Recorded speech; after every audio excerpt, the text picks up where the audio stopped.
Hello, everyone, and welcome to the broadcast. I hope everyone's doing well today. We're going to be continuing our programming today with our game development project. I figured out some stuff right after the stream last time, so we can go over that, and then we will start the process of moving it into our prior object structure and see where that needs to change accordingly. Hello there, King. Oh, welcome. I wouldn't be able to... I definitely don't recognize such a song, no. Sammy is sitting on my lap getting intensive scratches here. We have Sky up in the tree and Mason on the blanket. Ember looking out the window and giving her ear a scratch. And away she goes. Passing through.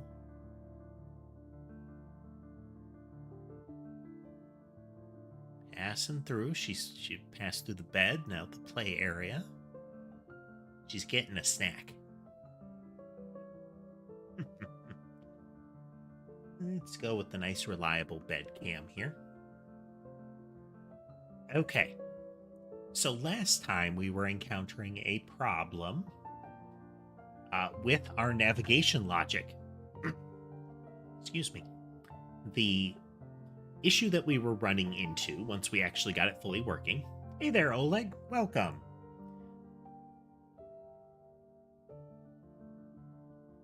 Let's see. Favorite... Oof, that's tough. That's tough.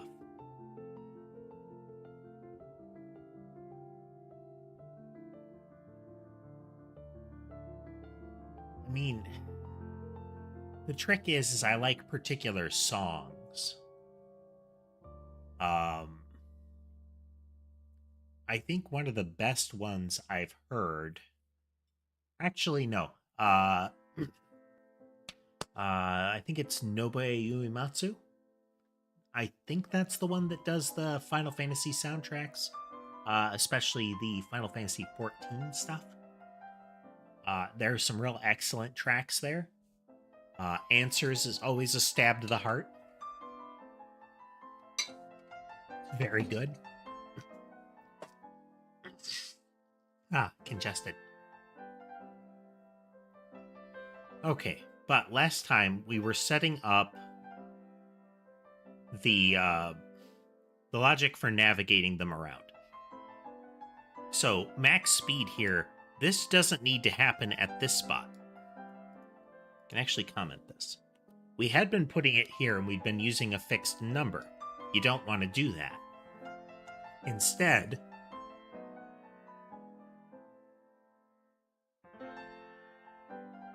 oof. Instead, when we are setting up the movement, when we're telling the navigation server where we want to move, we also tell it what's the fastest I should move. So I tell it go this way, and then I tell it don't go any faster than this. The reason that I was messing this up is I was passing 3 to begin with as the max speed, but if I tried any faster, it would go wrong. And the reason it was going wrong is if I set the max speed really high, it's going to try to use it. So it was causing them to veer all over the place and like whirl around each other. And we don't want that. But if I set the max speed to the length of the vector that I pass in and say, don't move any faster than I told you to move, that gives them the ability to slow down, but not to speed up. So they're no longer accelerating in order to dodge a collision. The flickering that we saw before was less them teleporting around randomly and more that, if you watch, doing like rapid loops and circles around each other. But this way, I can set them to be very fast, and they will still come in, and now, they vibrate a lot when we do this, but they still swarm in properly. And let's see, if we go to our... So we have the blobs moving at 384, which is pretty fast. Hey there, Don. Welcome, welcome. We can set them to 960, which is 10 squares a second. Neom. Now, you can see that we're getting some of that almost orbiting kind of look to it, but that still lets us do that sort of movement.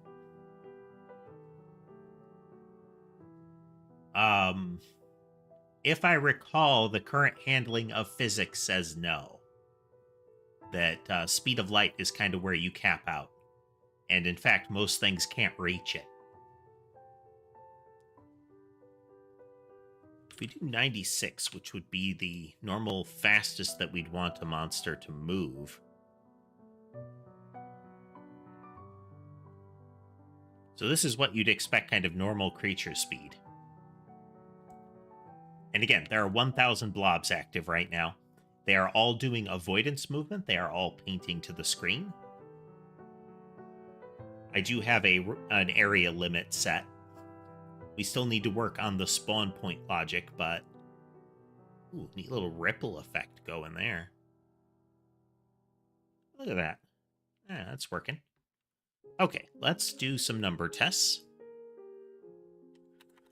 2,000 moving entities doing avoidance logic and moving and animating. Here they come.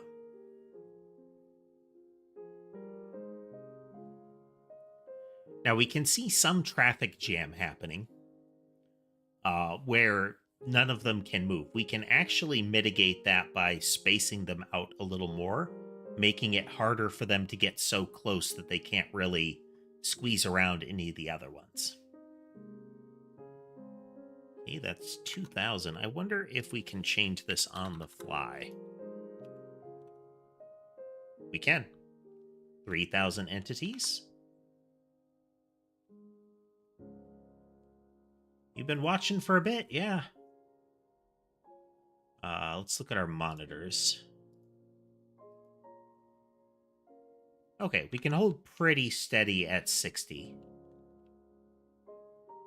Yeah, we're sitting at over 3,000 right now. I'm sorry. Yeah, for some reason over 3,000, but... I think I might be spawning too many of them at once is part of the problem. I think it's plus or minus 50, or up to plus 50 that we'll get.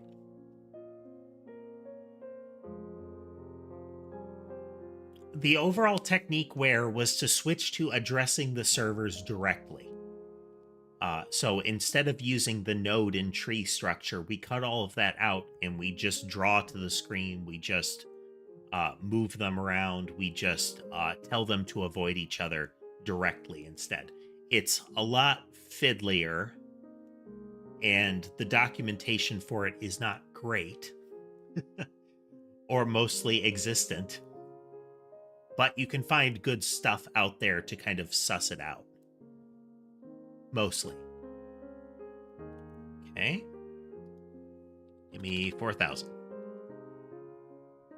And we can generally hold at 60 when we're not in the editor.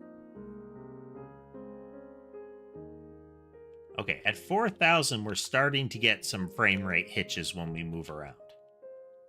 Some of the objects are being removed and remade pretty regularly if we move. And since we don't need 4,000 things, we can cap it at 3 here. And we can see spikes down to like 20 or so. We cut it down to 3,000. Let me just run to the side here. There we go. That'll purge a bunch of them. So at about 3,000 things, that lets us sit at 60 frames a second. Pretty solid. Pretty solid. So let's try some other things to see how much stress test we can put on it. Where's our draw function? Draw. Okay, we get the animations. We clear the canvas item. We create the canvas region. And then we position it. So the question is, do I have a place that I can modulate?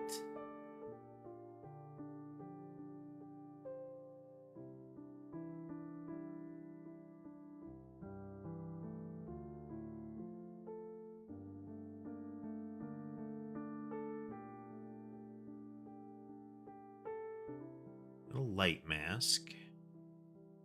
Ah, here we go. Modulation.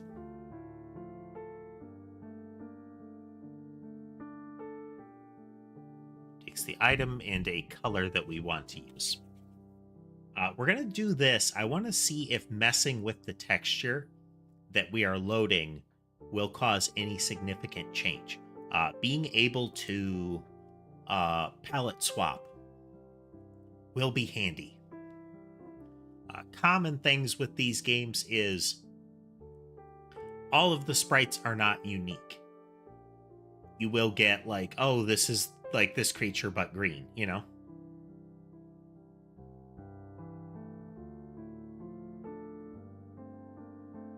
No, what we're doing where is an area 2D, and all of the shapes inside of it, the collision zones, are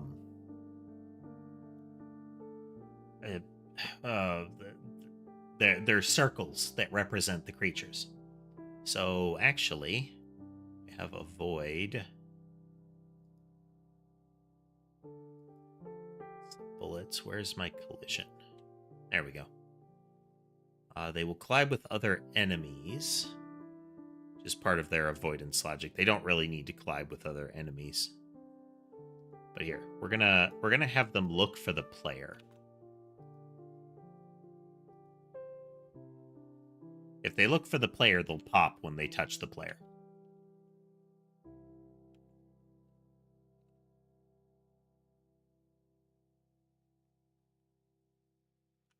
$3,000 things colliding with the player at the center. Yep. Oh, yes. We got rid of raycasting because we don't need it at all. All of this movement, how they're not touching each other really, is navigation server.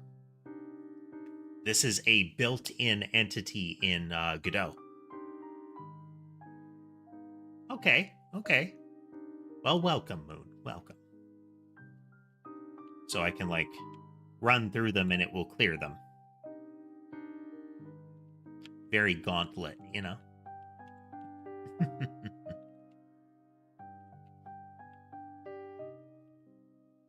Okay, so if we say canvas item modulate, I want to... This might be a bit eye wrecking when I do it, but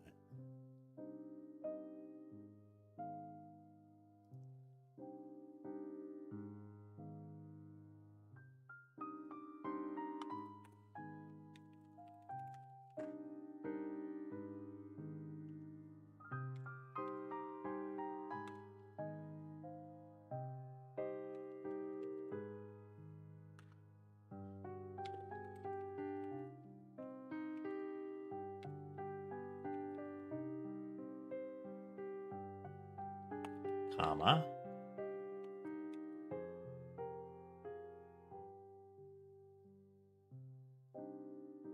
It's kind of inconvenient that it does it that way, but there we go.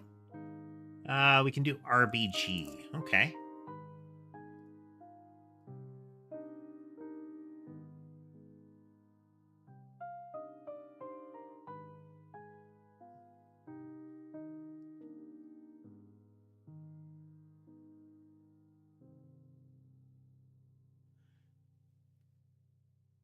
Yep. Okay, Moon. The thing that clinched it there, where was that we are able to do we're able to do the flocking like movement without it. You can do that with a collision circle. The ray is much more for directional flight, you know, or flocking of fish, that kind of thing. But removing all of the rays removed two things: is its extra collisions, as well as it was extra objects. So we had four, I'm sorry, 5 to 6, or no, generally about 6 tree-based collision entities and associated events in the prior model, and we don't need those. We don't need those at all anymore, because we have the baked-in system to cover it for us.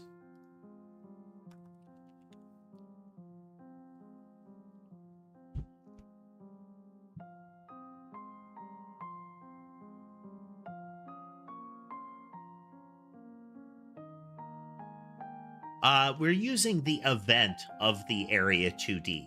I think we could use. We could manually write that.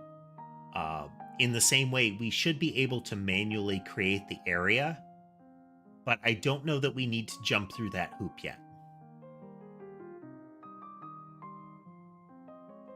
No, we're not doing manual collision detection at this point. We're relying on the physics server to tell us that there was a collision.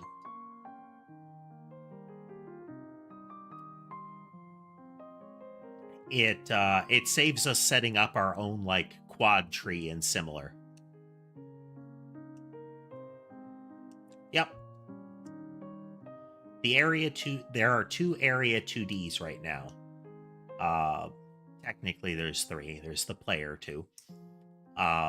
And I'm just setting their collisions inside of it, such that it reports the collision back.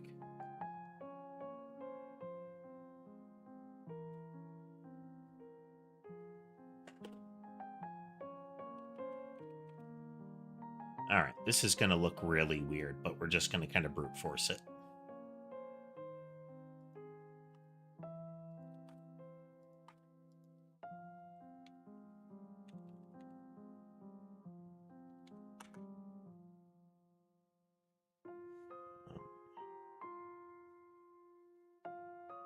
Zero to 255.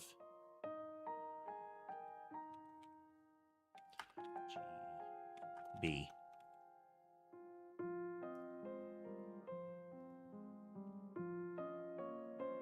Interesting.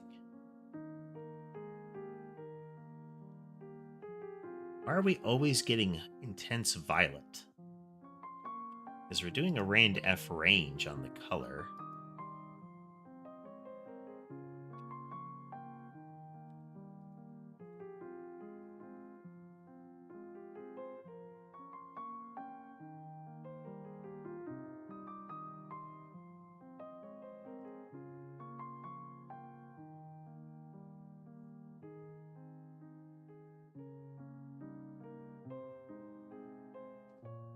From color.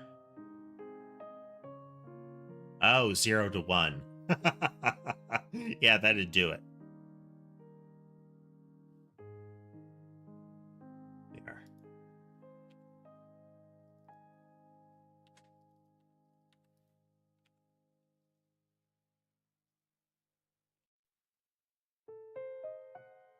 I mean, this looks horrifying, but I mean, it's showing that it's not really costing us anything else to do this. Except our retinas, I guess.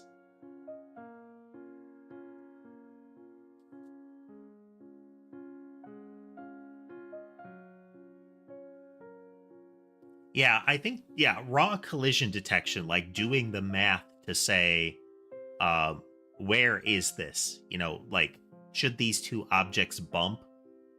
That really seems like external library territory, you know?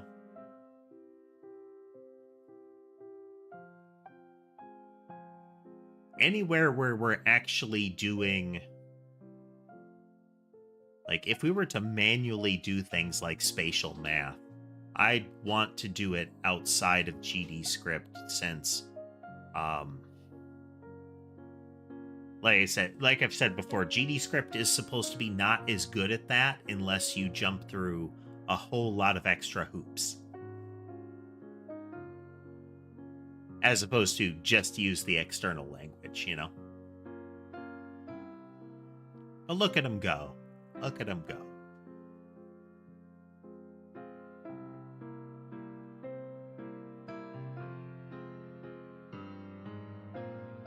No, every one of these guys is a shape.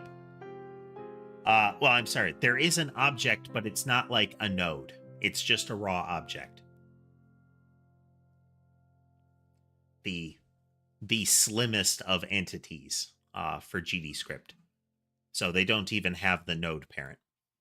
I keep track of them myself, and each of them will have a shape. They will have a canvas item. They will have a agent. There was something else that they had too. Canvas item.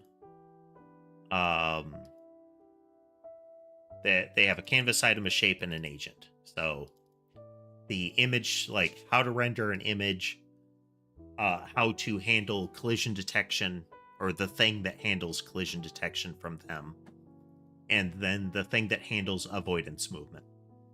And we do canvas item clear just so it ensures that the image goes away if I remove them. But this is one of the reasons that doing things directly with the servers is trickier, because I'm dealing directly with the things that do the drawing and the physics. So the default kind of garbage collection that the tree structure does for you isn't going to happen here. So any sort of resource identifier we create, we have to manually get rid of it. Okay. But we have made great progress in performance territory, so we can start looping back around into things like movement.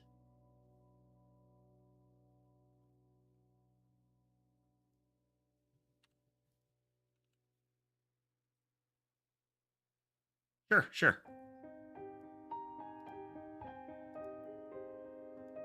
At the moment, that's it.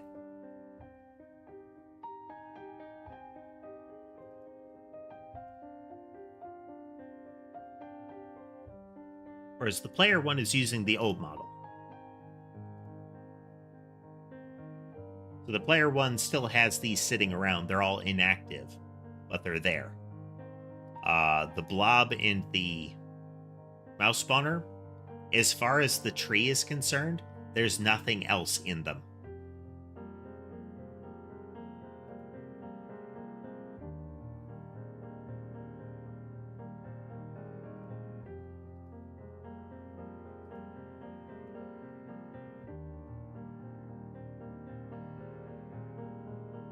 Looking at these guys, I kind of feel like I need to have a I need to have like the Mario Brothers star tone going.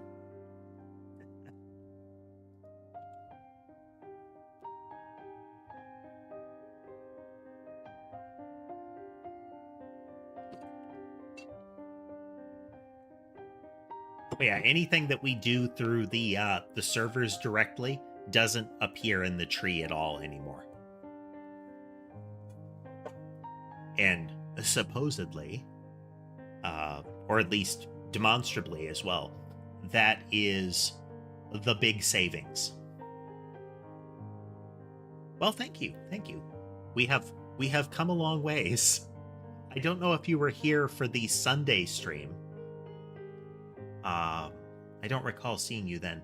But we did a lot of work on this structure on Saturday, and I forgot to commit it to my branch.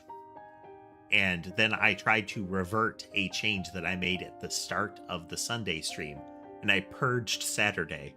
So all of this advancement is from the doing it over again stage. We learned a lot from Saturday, and when we remade it, it was better.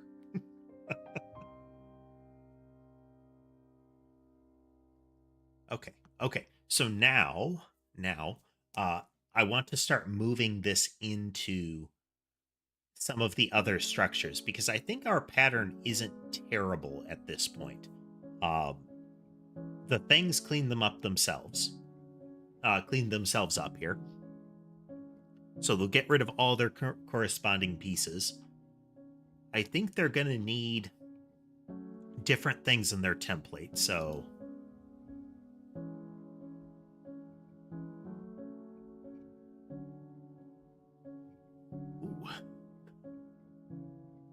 is that, like...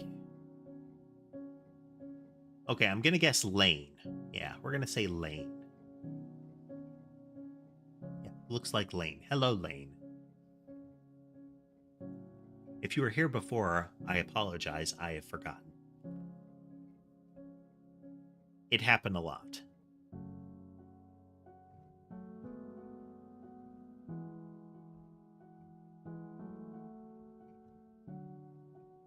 LAN. Like, the pronunciation of local area networks acronym, right? LAN. Or is it Ian? Is that a capital I? The font is tiny and indeterminate for me. I'll have to try to change that.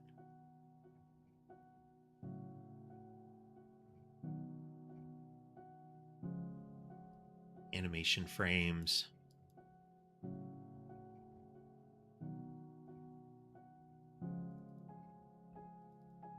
What else do we need? We do want to keep this.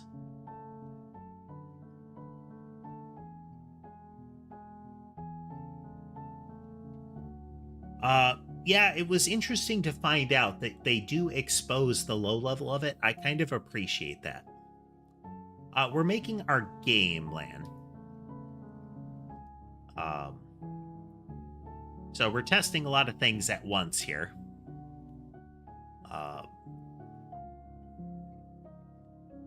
But we're going to make a Vampire Survivors style game. Right now what this is showing is collision, avoidance navigation, arbitrary drawing both of the sprite's animation as well as color shifting the sprite. And then avoidance motion, if I didn't mention it. Hey there, Huge. Yeah, we were testing color modulation on them to see if that would impact performance. It apparently does not.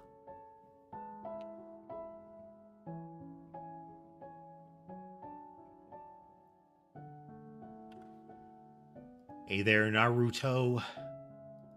Okay, let's do... You don't need to be that fast. But 192... Spawn rate of 1. They don't avoid anything, but they collide with enemies.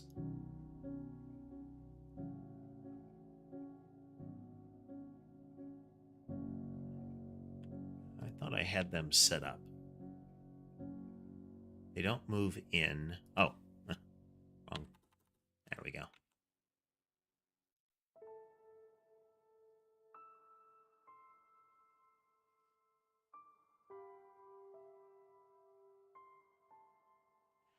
So we still see some hitches on the inside there.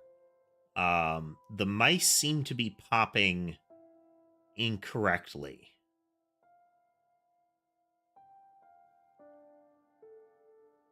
So there is something further going on there. Well, here, we can turn that off since we don't need to be doing it anymore.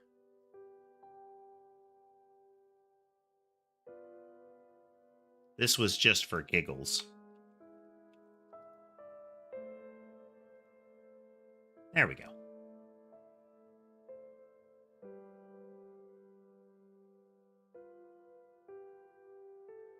Yeah, with the mice, we are getting some of the interior ones destroyed when the exterior ones hit stuff. I thought we had that resolved, but clearly we don't yet.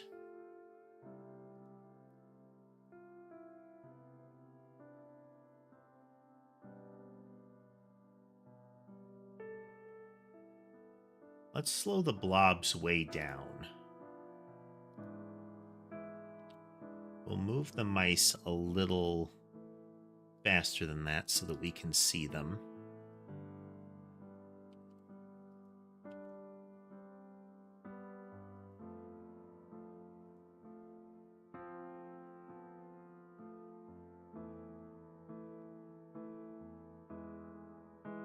This flickering in the center is something that I want to resolve as well.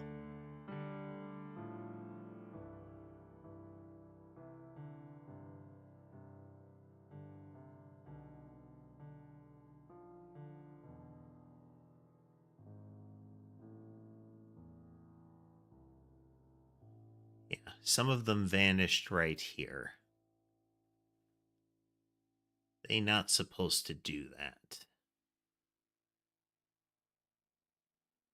So one of the difficulties with this system is identifying the entity. Hey there, Ahmed. Let me show you. Motion, position, safety. So we want to move some of this collision logic in, but in the thing that manages the area, we are going to get shape entry here. So right now it just removes them.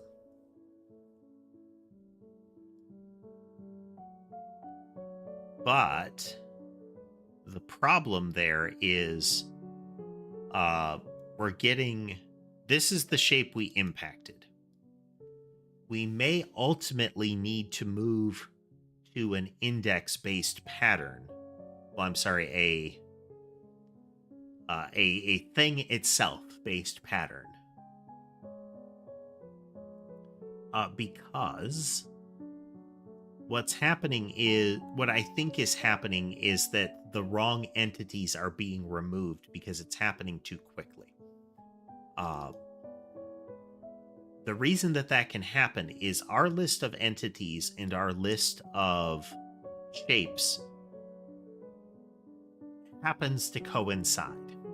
Because once you add a shape to an area, it is in an ordered array.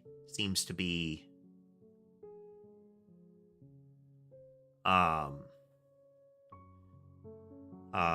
first in, first out. So, you know, whatever order they go in, that's their index. But it doesn't keep like an identifier for them.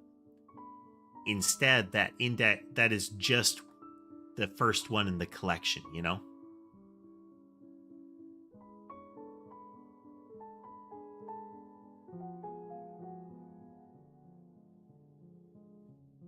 Hey there, Pause. And desert creatures are a real pain in Terraria, Drew. And huge, they can collide with anything. Anything I want them to, essentially.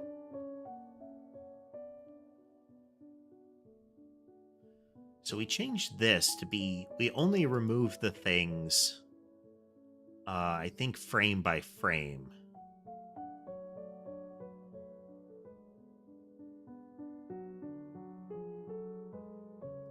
No, we removed them physics frame by physics frame. Those are two of my cats there, Pause. The upper one is Mason and the lower one is Sherbet. A good opportunity for a cat check. Sip a beverage here. We can see 4 of them. Ember is looking out the window. I think Sky might be right down below her. Yep, Sky, we can see all 5. So looking out the window is Ember up above, and you can just see Sky's head at the bottom of the window next to the curtain. And then Sammy, the little tuxedo, is over on the shelf. Sky is leaving the frame of the tree, passing over the bed. Yep, he's entering the play area.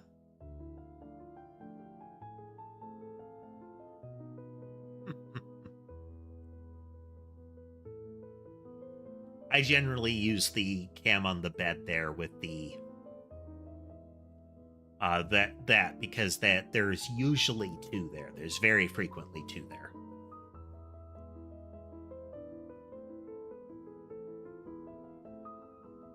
Hey there, Blue. Okay. So I think we're getting multiple... I think the indices might be getting thrown off.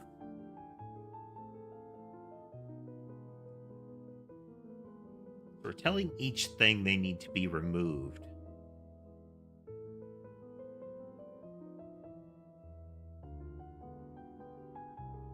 I don't really have a favorite cat, Pause.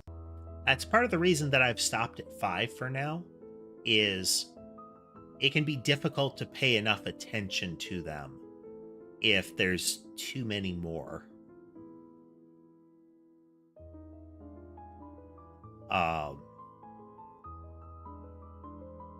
Ember and Sammy in particular are very attention hungry.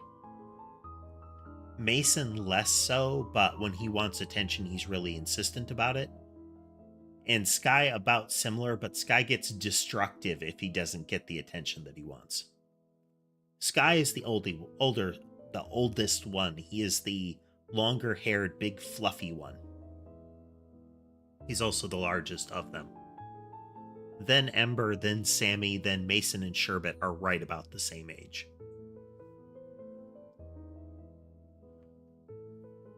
Okay, let me add something to the collection. We don't want to try to remove it twice.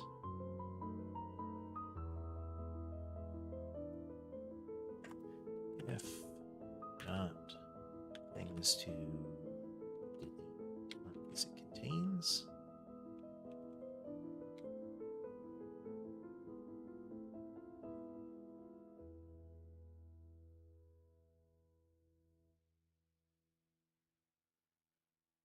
Don't really want to do this, but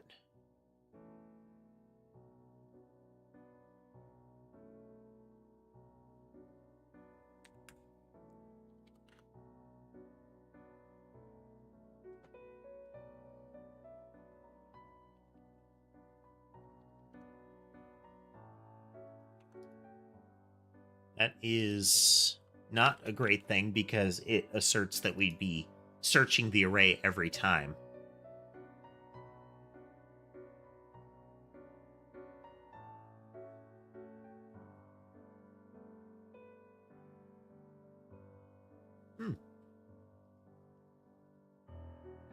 I do like cats. So what we've added is logic to only remove entities on a physics step, and we make sure that we aren't... they're not colliding at all. Let me make sure that's working as expected there. Okay. That's why it's not a Boolean.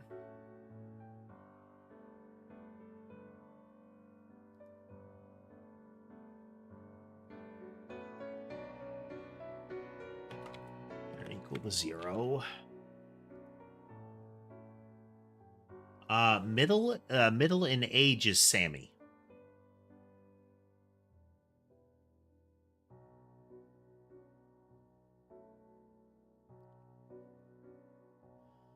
Okay, what we want to pay attention to is the center mass of mice. Nothing should be getting pulled from the center mass. But things should be colliding, which is a problem.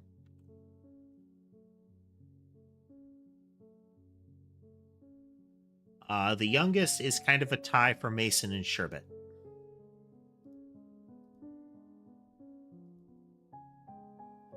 All right, well, we can make the mice move faster for that. Go!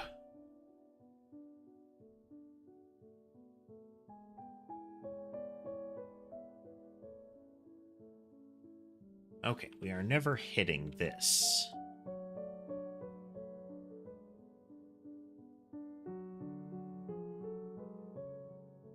Oh.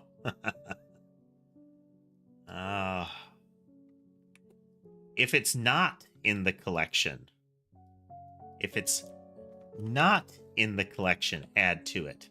As opposed to, if I found it, add it.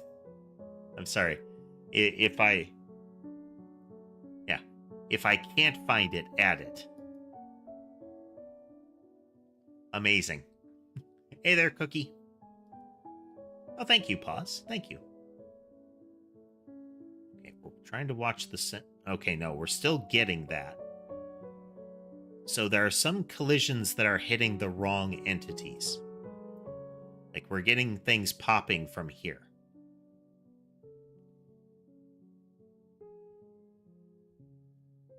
Should not happen. We need to correct this before we move forward, because this is critical infrastructure.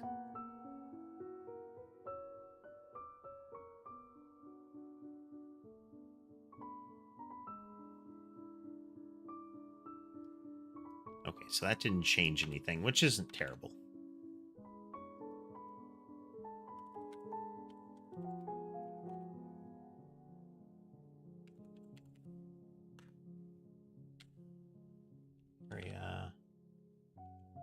Get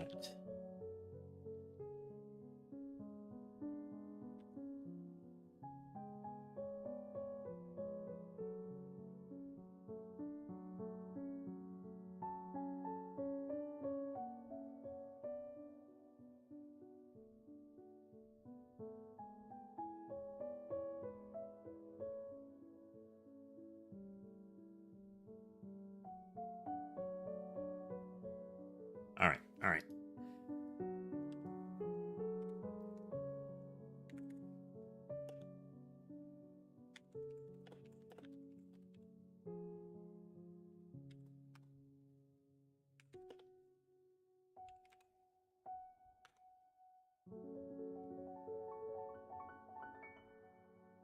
It's equal to thing dot shape RID. Then we're gonna... This is clumsy, but we're gonna do it.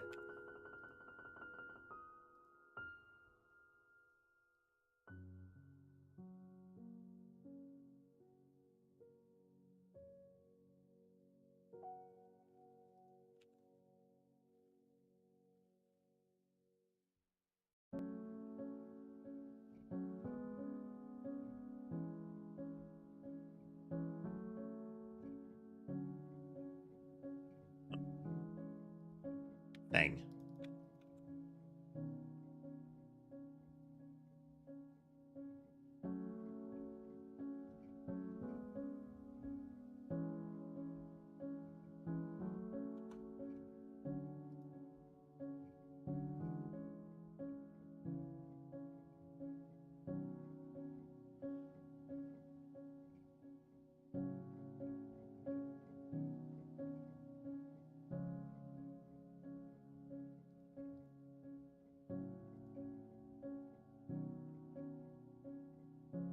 Hey there, Daily.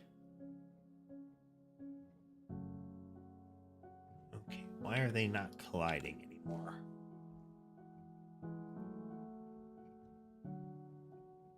We're telling it find the shape.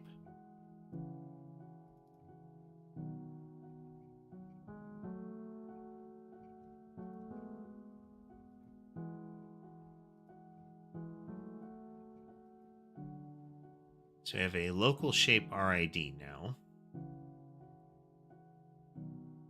And then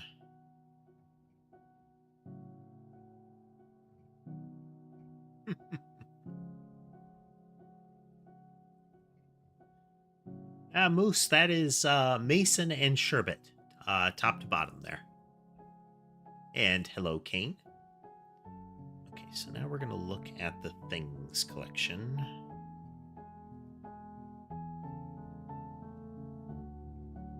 Why is there only one thing in the things collection?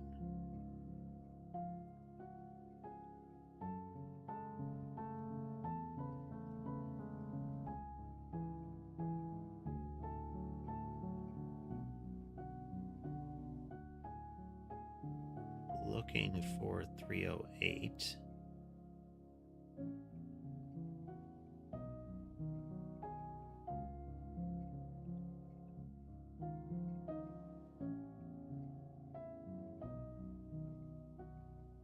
I am making a game. Pause.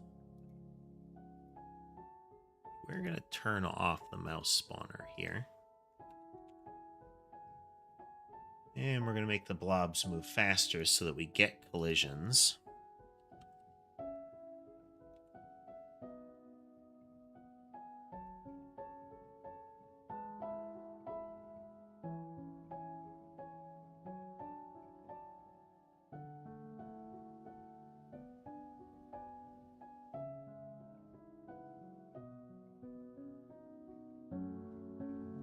A45.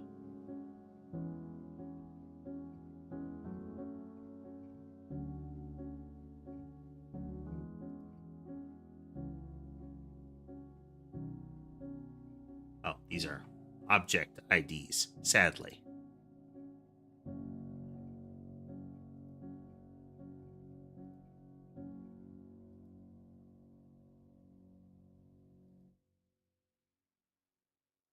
Okay, I've called these RIDs.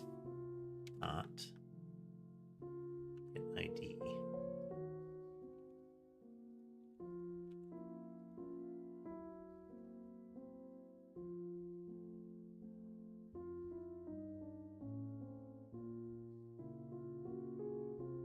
Still no.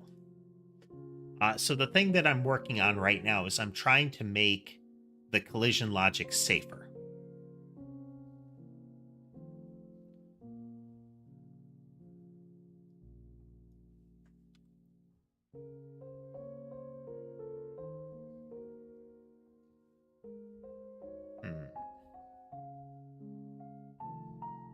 Okay, let's...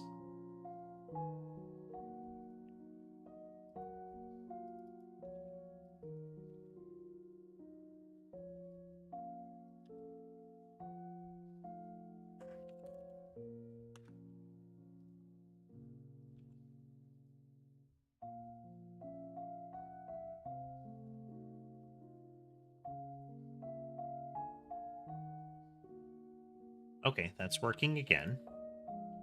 Slow the blobs down. Have the mice move at twice the speed, so we get a lot of them there.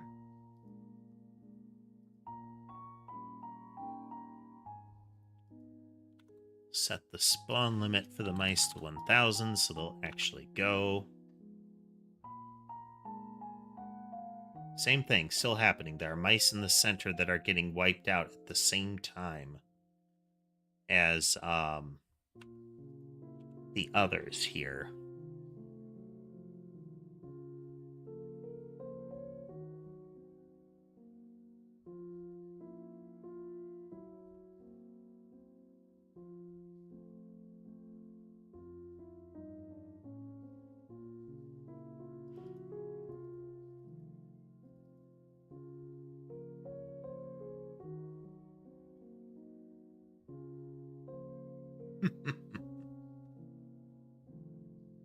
Well, I appreciate the subscriptions, folks. I really do.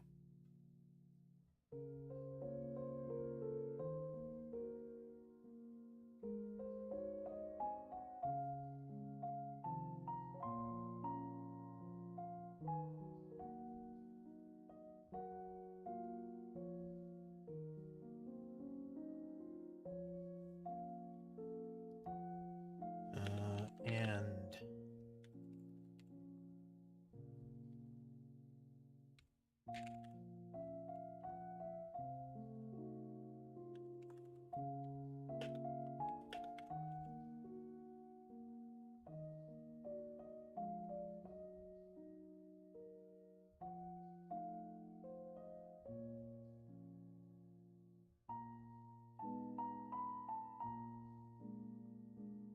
weird.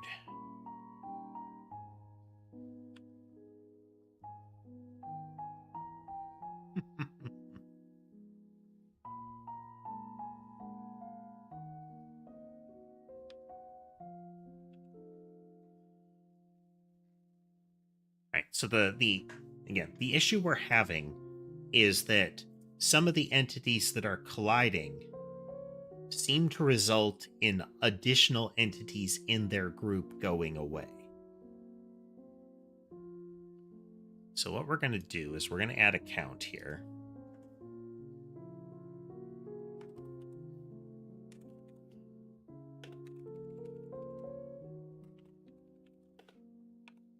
As an integer is equal to 0.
Spawned, collision count.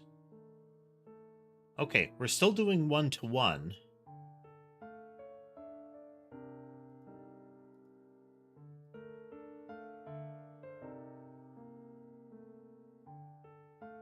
Okay, local things.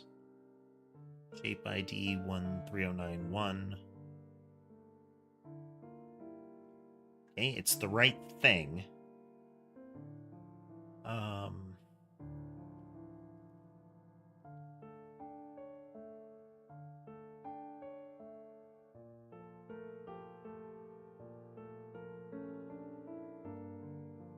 can we clean this up? Hate to do a break, but can we do a...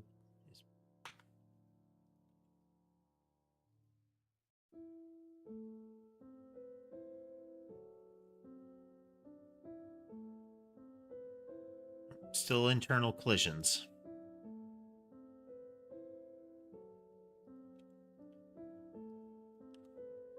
So this hasn't changed anything. There is still a fundamental issue.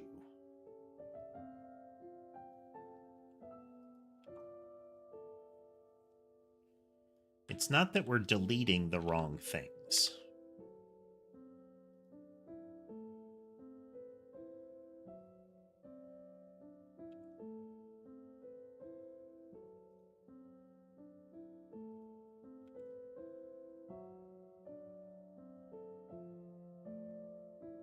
So we call remove on the thing. That removes the shape.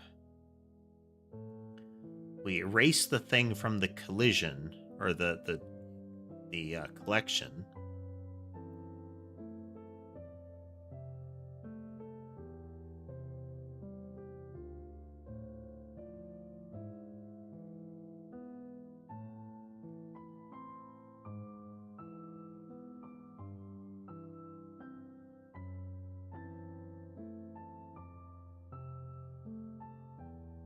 We're not iterating over the array. We're iterating over a different array.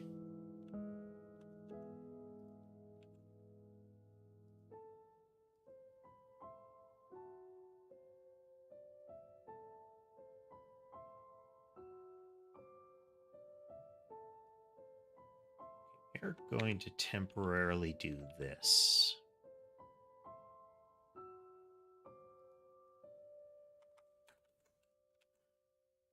This is terrible. We don't need to do that this often. But we're going to re-index them every physics frame. Didn't matter. Okay.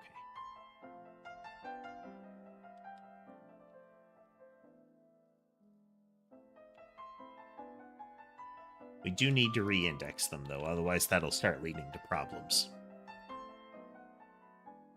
Wait.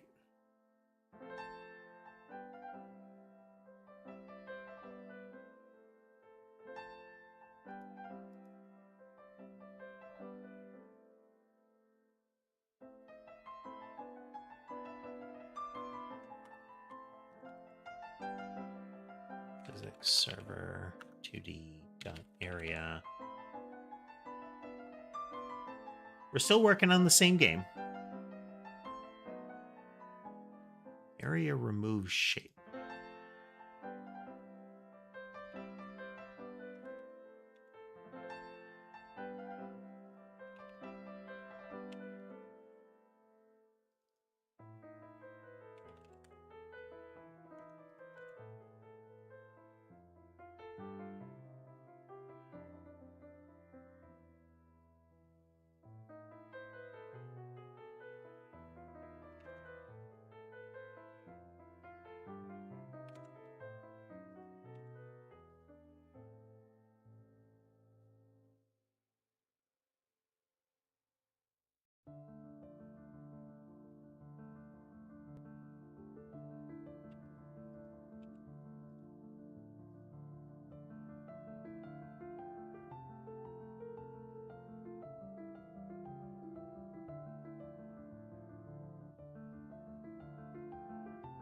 How long have I been making it?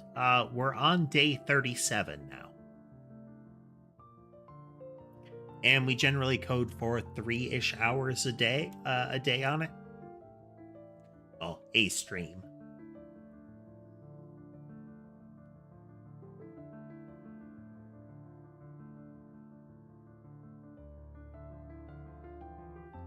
So being fully generous, 117 hours.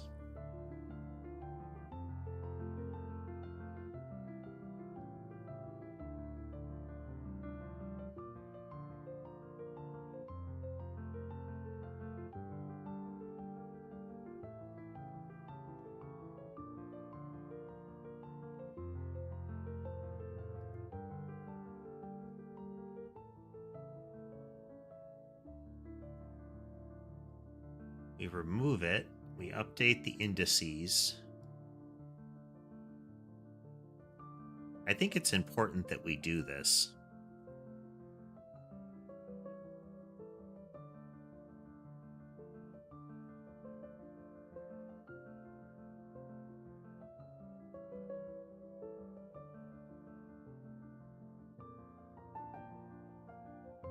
Because this will force the shape indexes to move.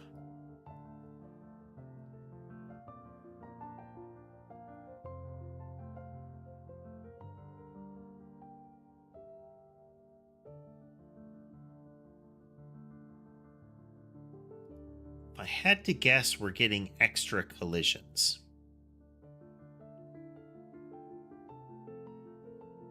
Like, maybe we're getting more than one area entered on a given body.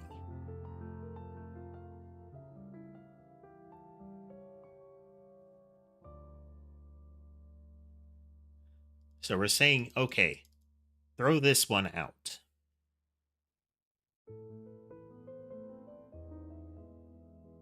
Let's...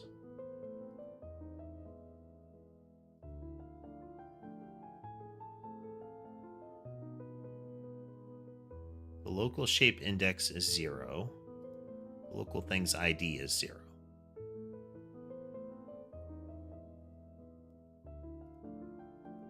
Let's...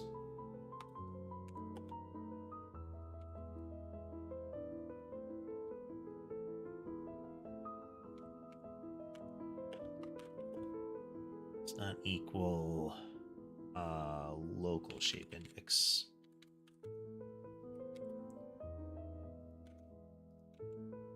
Okay, we know there's not too many collisions. Hey there, Abraham. Welcome.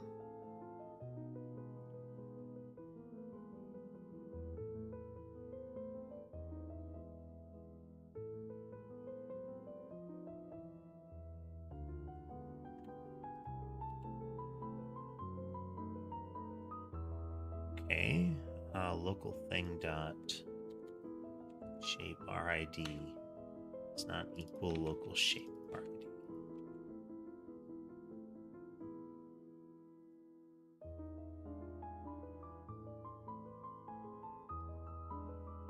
Oh yes, oh yes.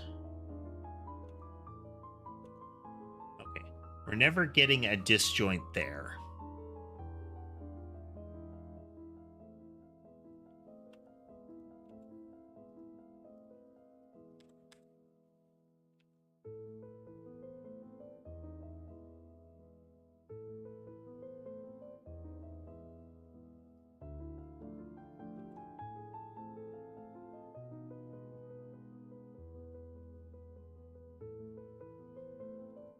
Because I can't tell them to delete by index.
I'm looking for places that I can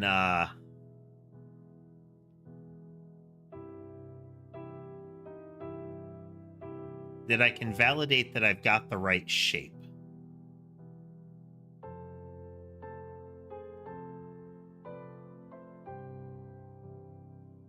It's also possible that the RID is being freed.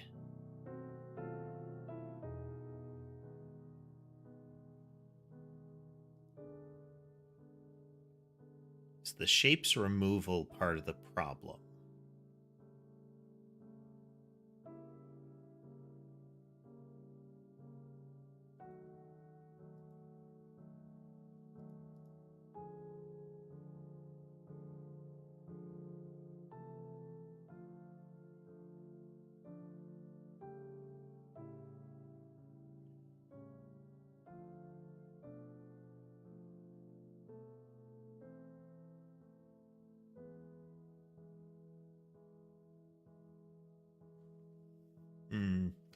We're going to take a quick break. Be right back, folks.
And we're back.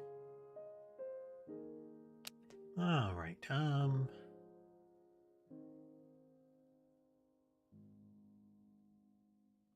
Hey there, Copper, and I think William showed up as I was stepping away.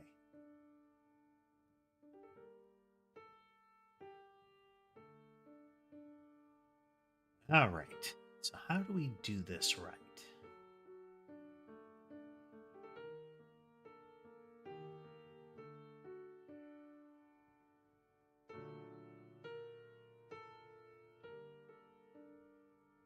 Is there the equivalent of a queue free on these things?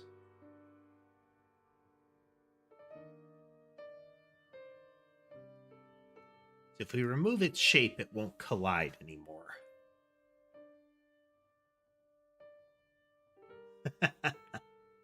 I appreciate it, Copper.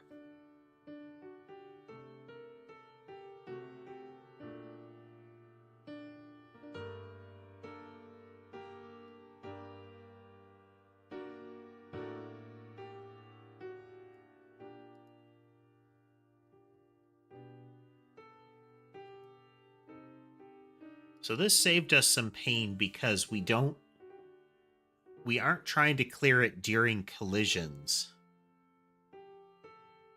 But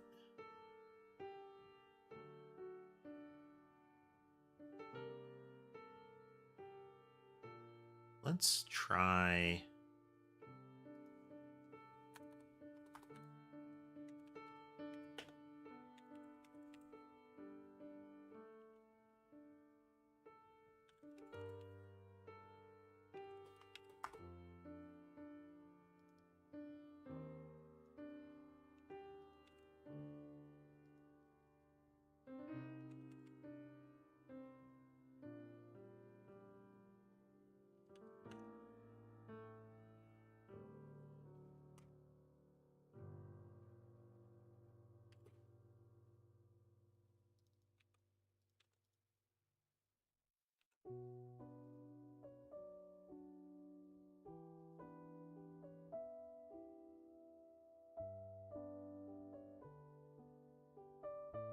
same issues.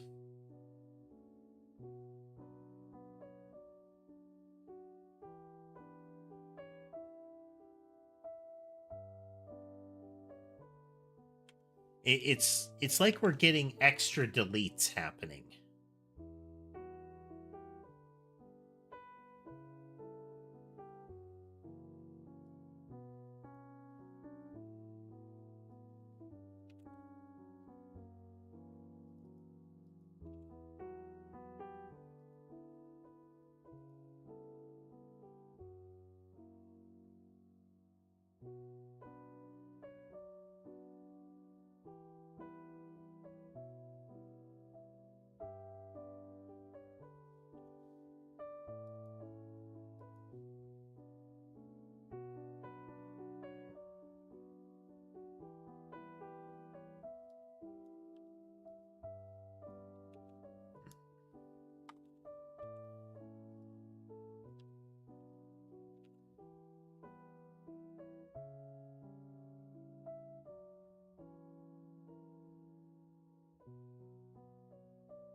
Let's say we're removing the things during the physics process. How about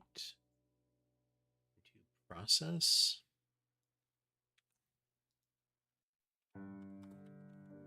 This is very much not ideal, but we're kind of poking around to see if the... That's extra weird.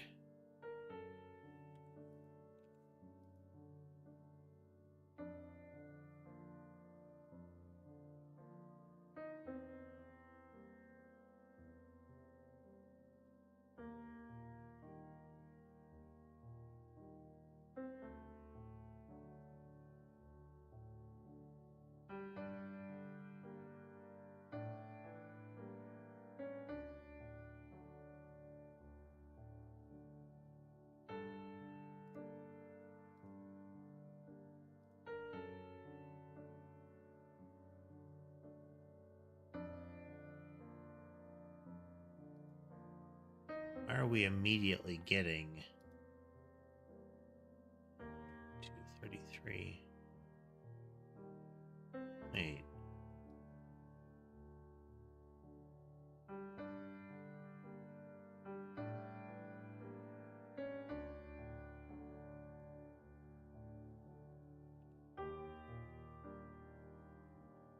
Did I mess something up here?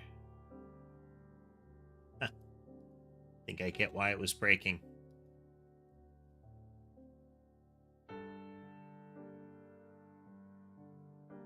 Yeah. Okay. All right.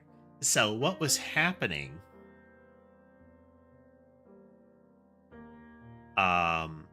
is I had actually set the mice to collide with the player. And they spawn on the player, so there usually isn't an area entered, but it can be based on the circumstance.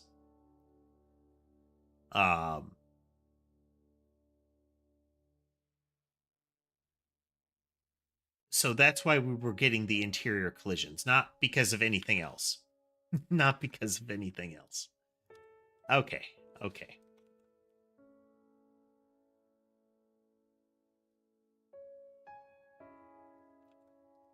Double check.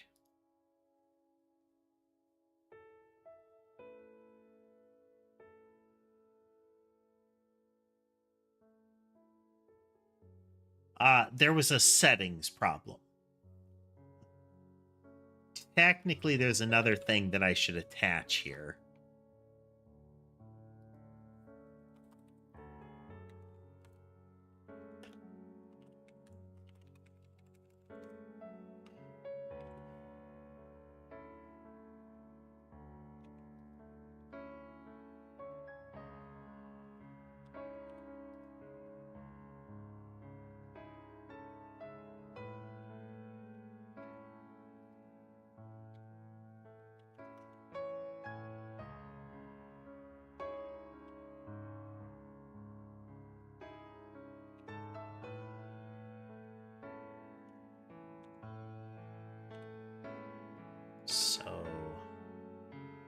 then we go into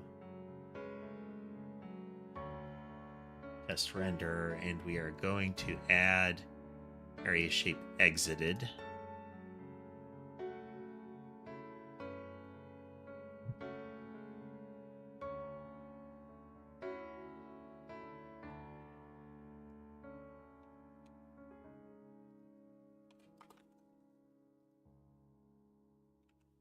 So this is a double check. Is if you enter a shape or exit a shape, a collision must have happened.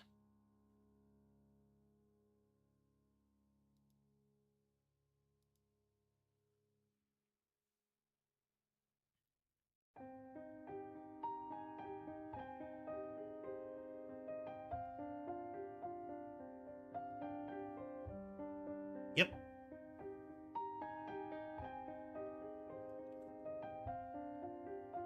Okay, so this is the basic structure. There's a lot of scrub that I need to clean up here.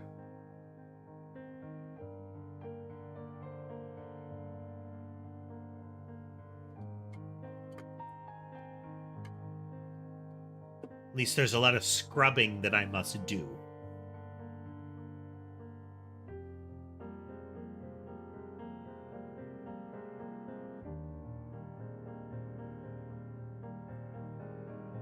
So the mob body,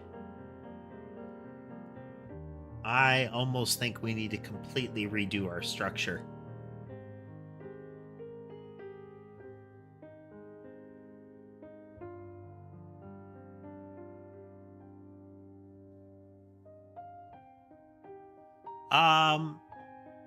There is a overall loop, Copper. There is kind of the world heartbeat kind of loop.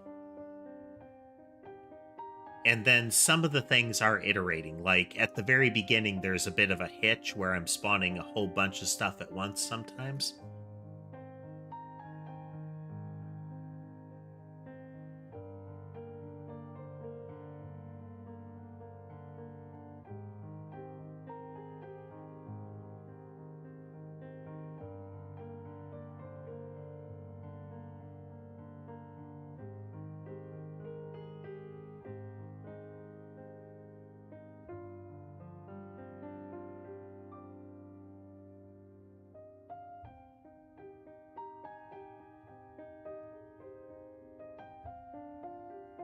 So movement is a big thing that we want to preserve here.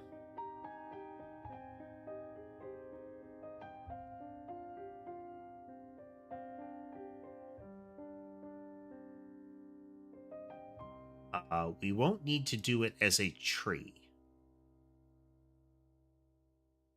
In fact, we want to actively avoid using it as a tree. We want it to be a series of objects. I think we're going to have to test with a resource here.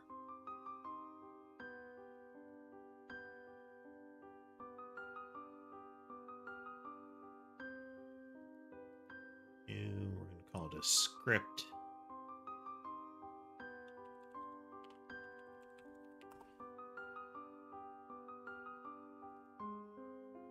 Extends a resource.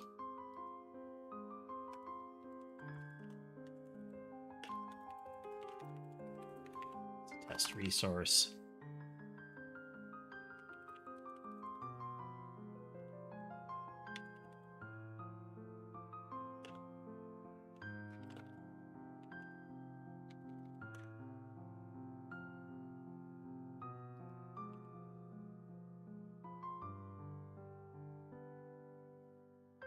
Okay, we don't actually need a thing itself.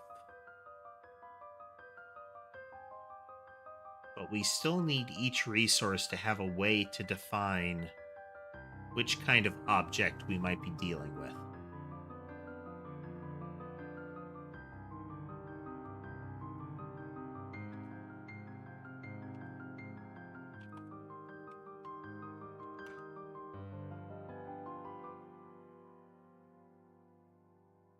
Source node or enum.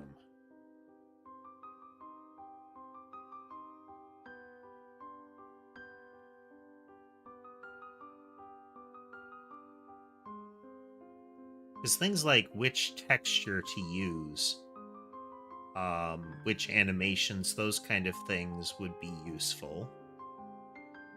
But movement is something that we don't want to have to rely on nodes for. You keep repeating that, pause.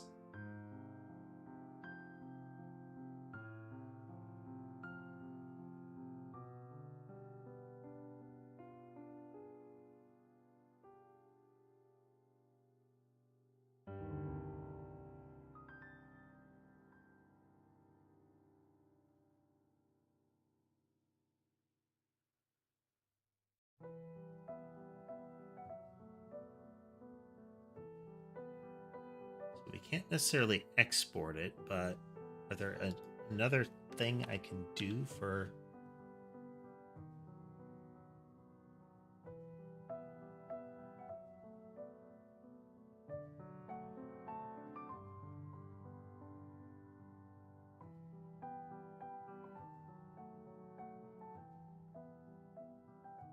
wonder.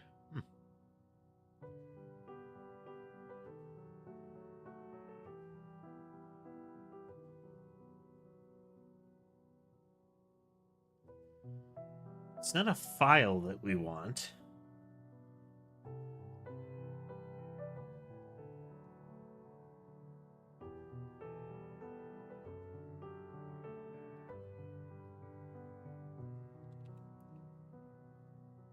Check something real quick here.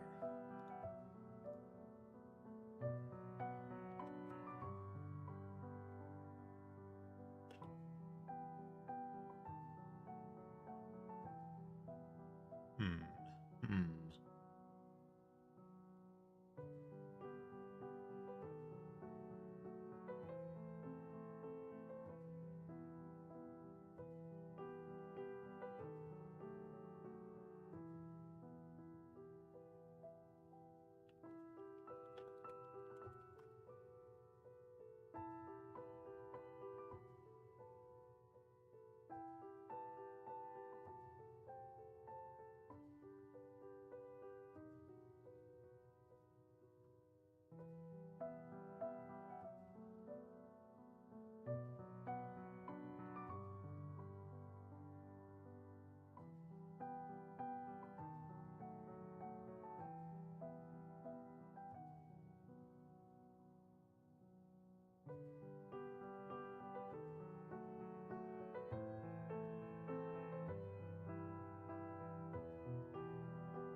Might not be able to do that the way I want it to be done.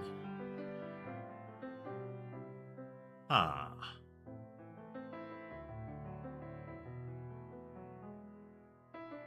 Ah.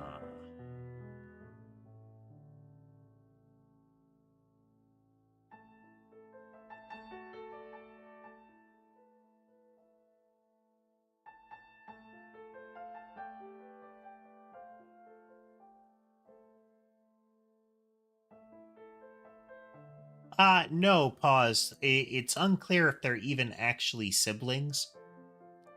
I believe there were a couple of litters that definitely had some, like, shared parentage. But they are about the same age and they were raised together, so.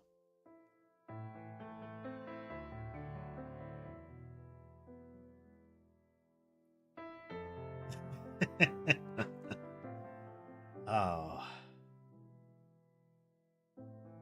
How will we set this up?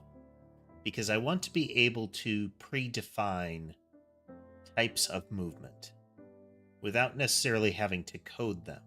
But that might ultimately be what we have to do.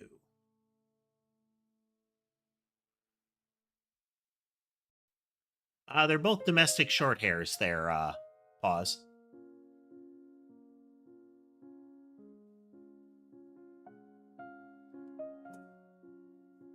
Very different, basic physical characteristics as far as, like, you know, fur texture, like, their whole, like, body frame kind of thing. General facial structure, very different, but um, both domestic short hairs.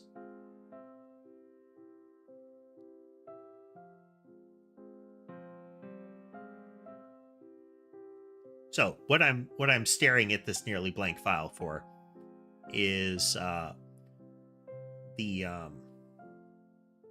we had been using a resource model, and we were using packed scenes to represent the resources that we wanted to load.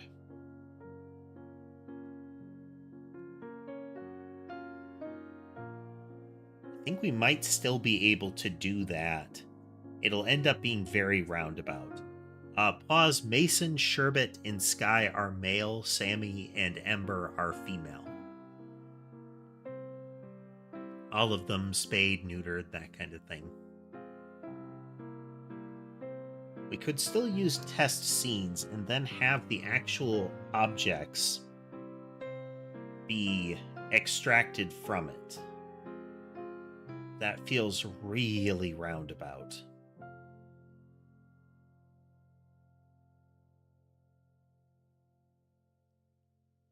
So I had just been using a kind of socketed in kind of pattern.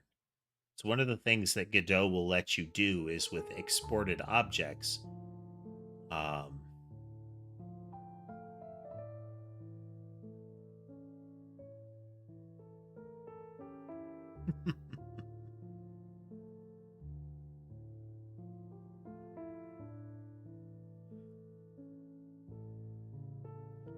if we do that, then we're just going to run into kind of a mess there.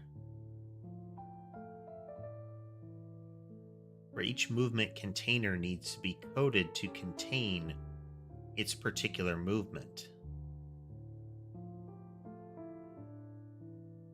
Like, we'd have to iterate in any event.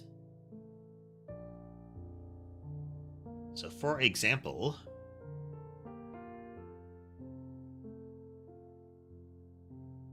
to our movement logic in here, where did we keep it?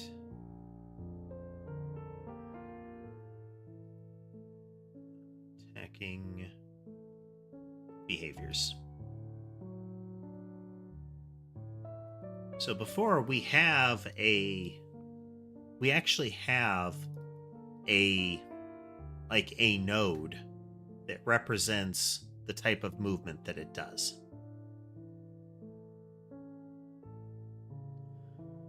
Right now we only have a working project name, Pause, where the project name is Nyanite Survivors, but that doesn't mean that that'll actually be the title, much in the way that the Nintendo GameCube was Project Dolphin.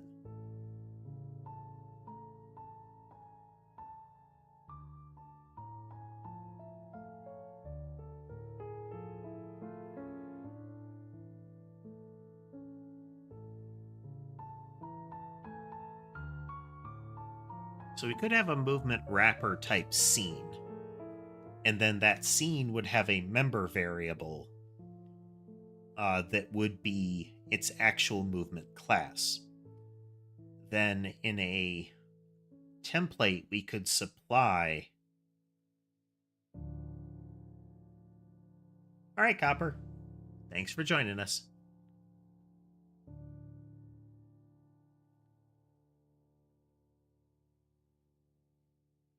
The movement could be popped loose and passed along.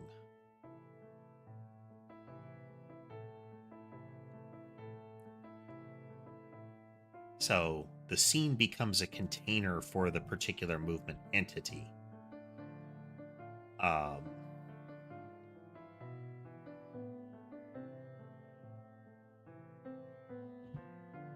We could spit that back out. That would still require 2 layers of coding on the objects.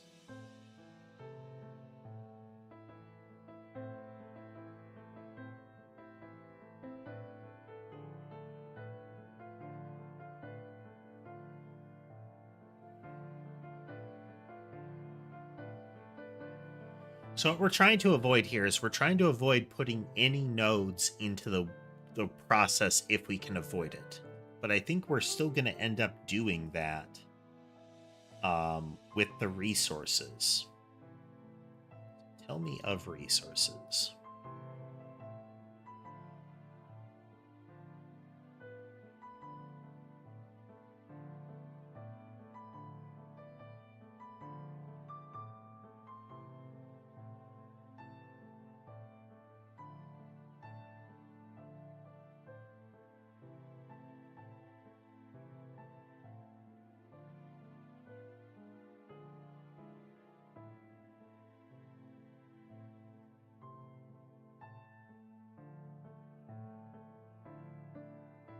So we don't want them to be resources themselves.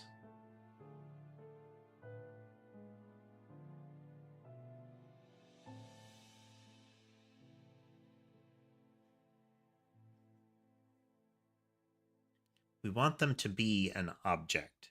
So we could have a resource that contains it.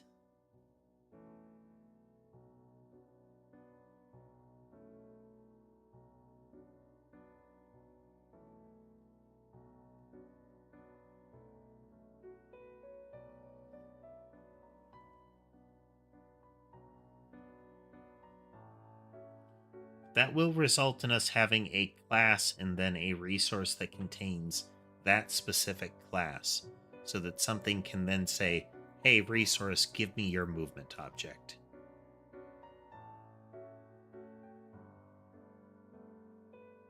Can we use an like a second layer class name?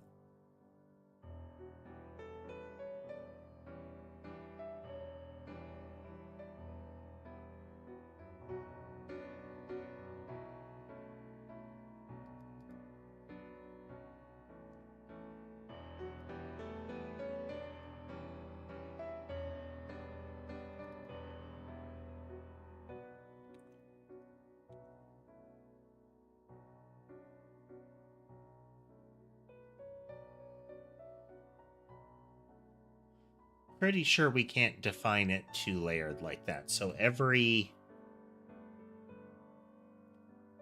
resource could then contain that object. So then I could have a resource type that would be it would be nested. So this extends resource, it's a test resource. If I go into, should be able to export test resource var test resource as a test resource. Okay. So if I have a movement container style template, then each movement container would be 2 lines.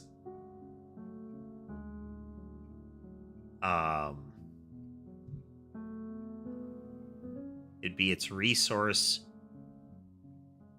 It doesn't even need to have a class name.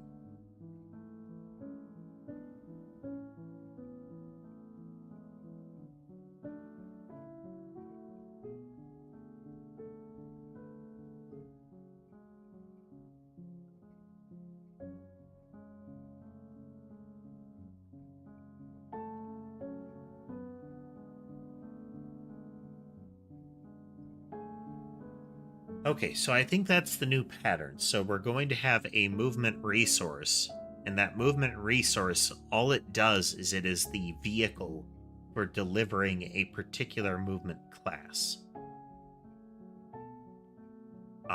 So that class can be subsequently used. So, for example, so it's a test resource, and then var transport as an object is equal to object new. So we would have a pattern like this. Perhaps having some like forced initialization here if it's really necessary. But for the most part, we'd probably use a constructor for that kind of thing. Then, when I load this test resource into something, if you're going to use it, what you do is say, hey, resource, give me thing to transport. That is the object reference I want. All right, Abraham, thanks for swinging through. Okay.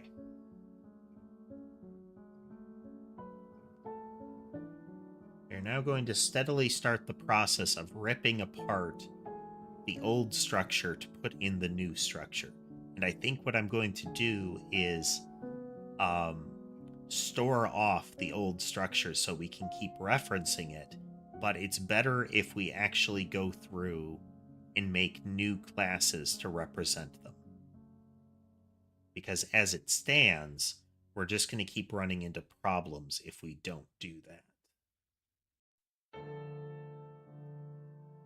That is, we have all these spawners and whatnot that need to change their behavior if I want to use the new structure, but I don't want to lose some of the work that we did coming up with that pattern.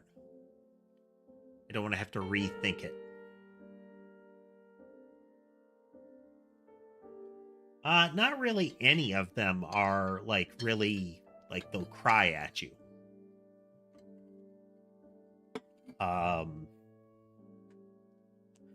Sky will become a nuisance if he wants food or something. He does the same thing if he wants you to give him pets as well, is he'll come over and he'll start to like paw at you or pull on wires or reach up and grab a computer screen or something like that. And it's hard to determine sometimes if it is he wants attention or if he wants food. So I often check the food first. Well, I'll try to pet him, but if it keeps getting worse and worse, I always try to make sure to take a look at the food dishes.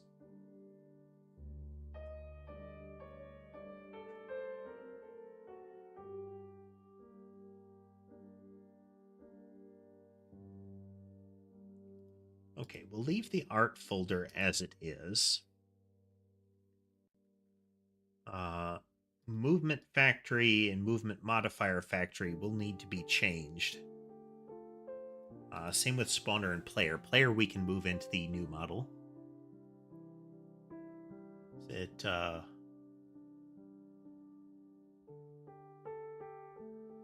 double vowel would throw me off, but it looks like I'm just gonna say Okamino because I don't know how to do that double, like the double vowel there.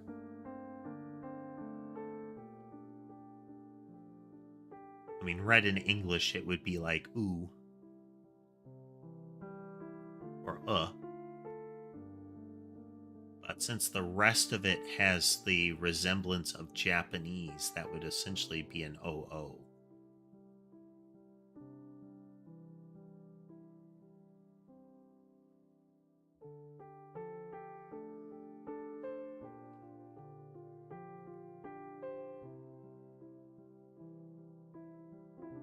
But I couldn't say in any event, welcome, welcome.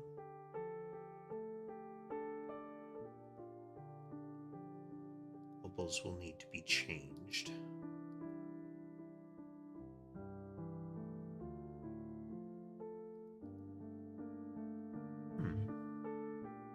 Oh. We could make them enums, couldn't we? It'd still be like a dictionary.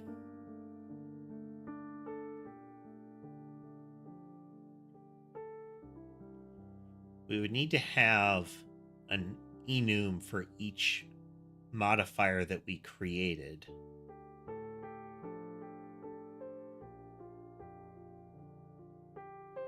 and then we would have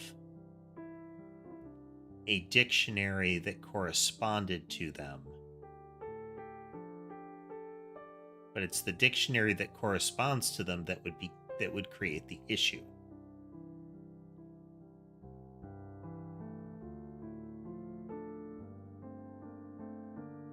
And the same thing will happen.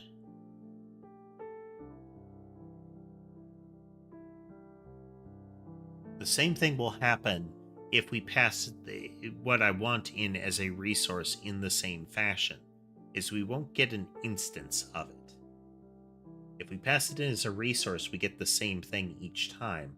It's only the packed scene mechanism that lets us dodge that. So I think we're back to the idea that there is a packed scene that is the vehicle for it.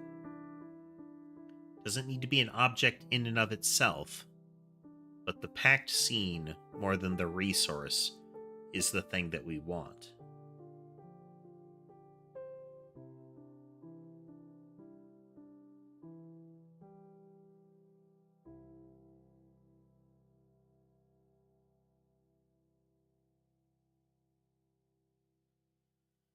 What are we doing with a...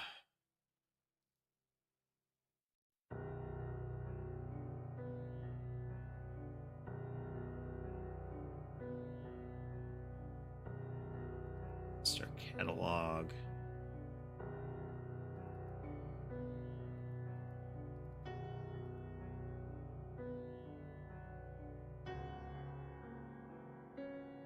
Where do we have that?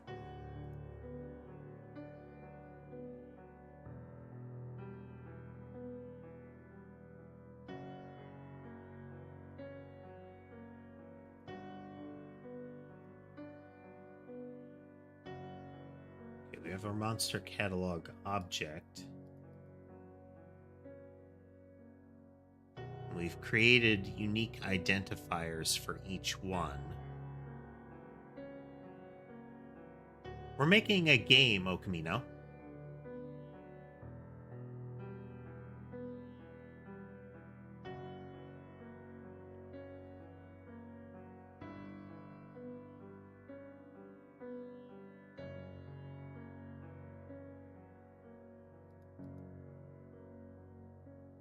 Spawner template is another resource.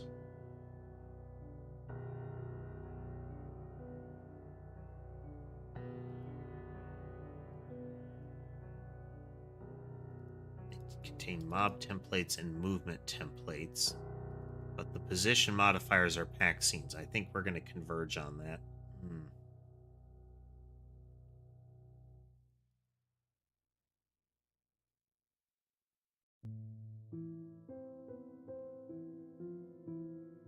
Templates are movement modifier templates.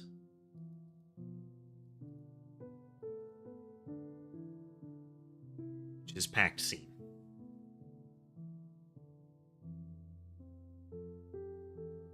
It is tricky. It is tricky. If we instantiate a packed scene, we would have to release it as soon as we're done. And I'm not a big fan of that.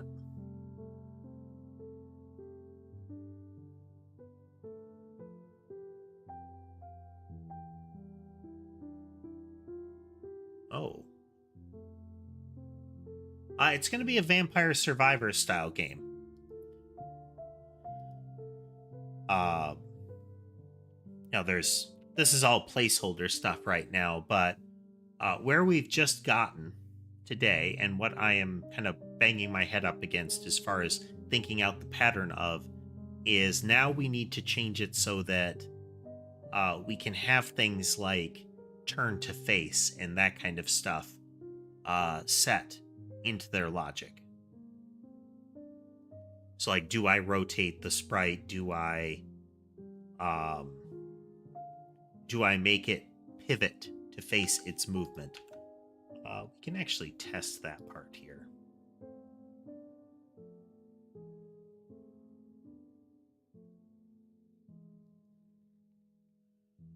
Add this stored off.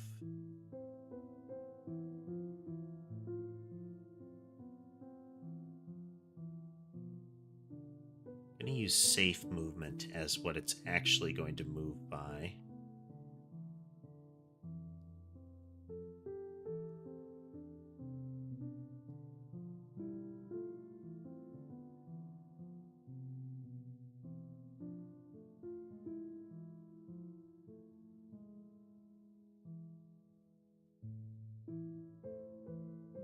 We're defining a rectangle, but that doesn't let us flip it.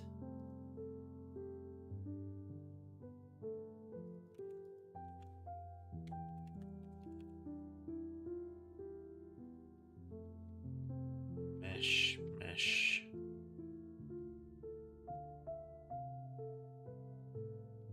Did I do it with the transform?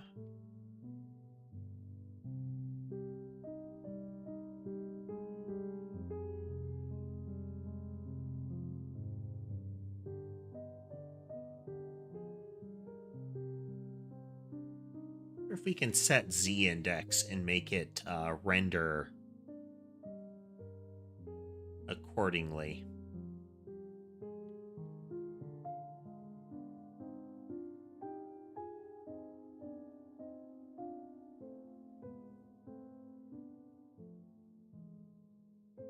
That's right, Okamino. I want, like, for example, the blobs should face left if they're moving left. Right now they're stuck in their right-hand side.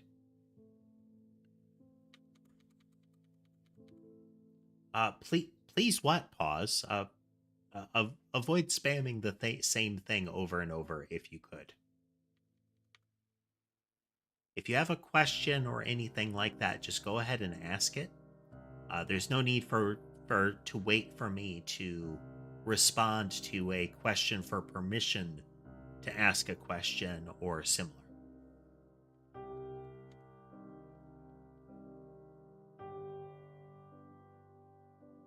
Repeat.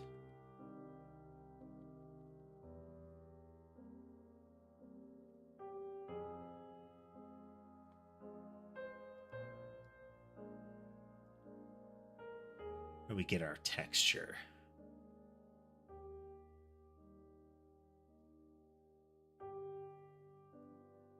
Okay, we actually load the texture. And the texture is a texture 2D, right? Yeah, okay. Hey there, not here.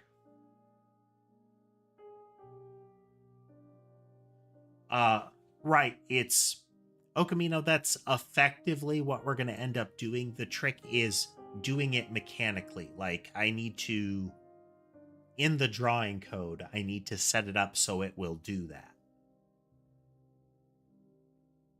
Figuring out which way it should be facing is going to be very straightforward. I just need to look at the X portion of the vector and say, is it left or right? Like, and if it's left or right, flip a toggle to be like flip the sprite. But I'm looking up how to flip the sprite.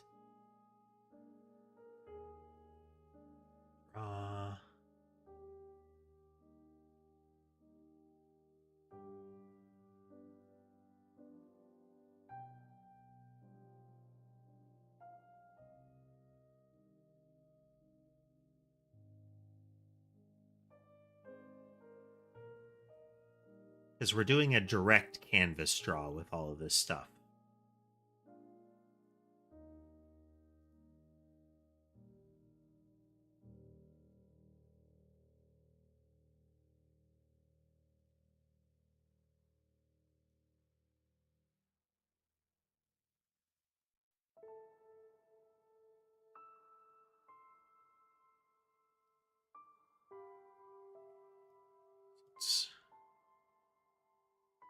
The size of it, including an offset.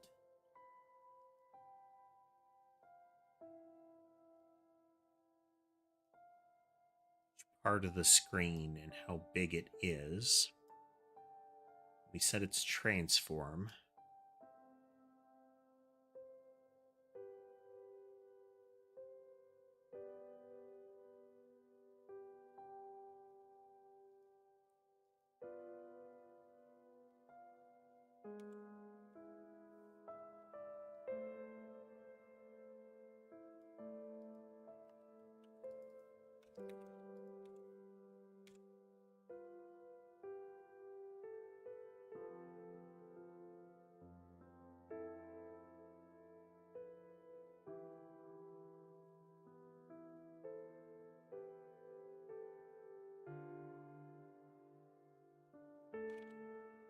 pop-ups can be.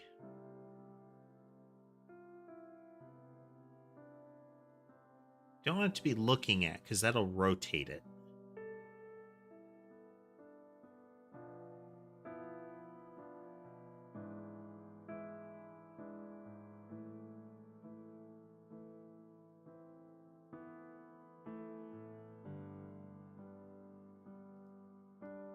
So I don't think the transform can do it.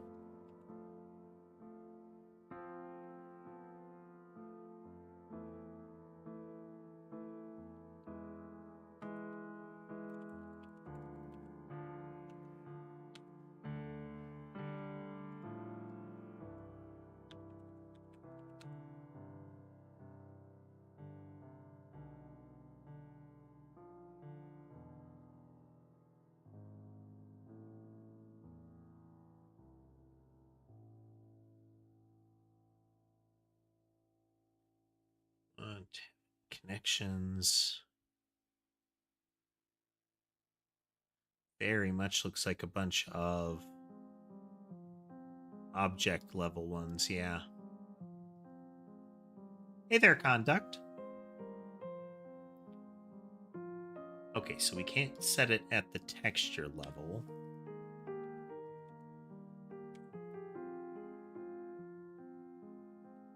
Let's look up its library. I figure this is actually a really good opportunity to get more of this worked out, because what we're heading into next is pretty brutal.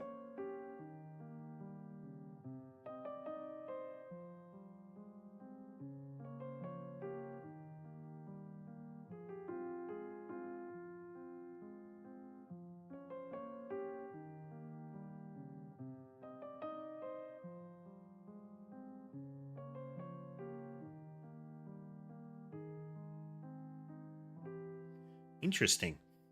I wonder if I can automate this portion. Oh, okay. Thanks for swinging through.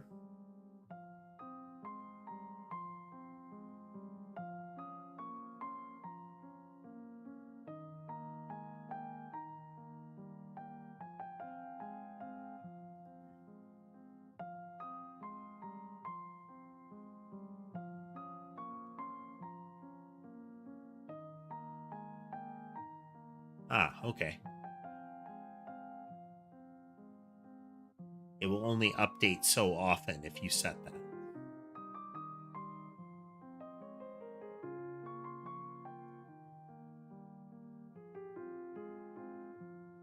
Line. Nope, nope.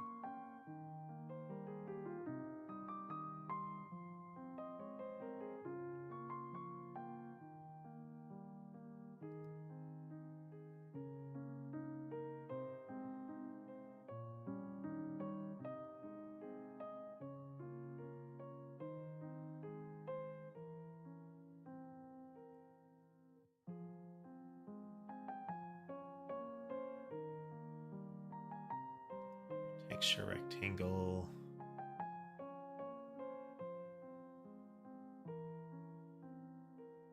Don't want its X and Y swapped.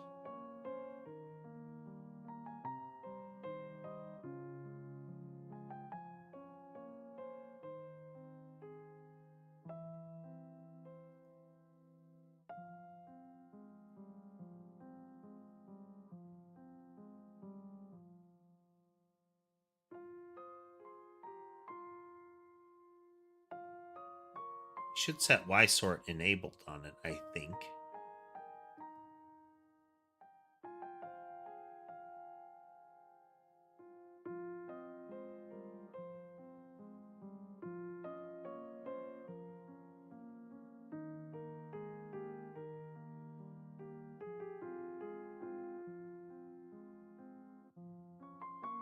We'll have to see.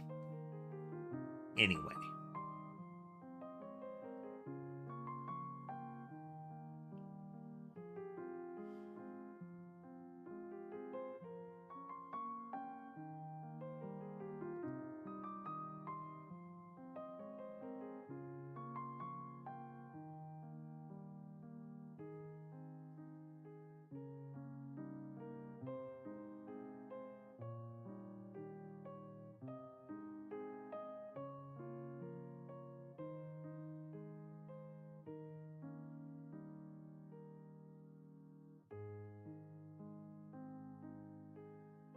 wonder if we can set that like as a callback.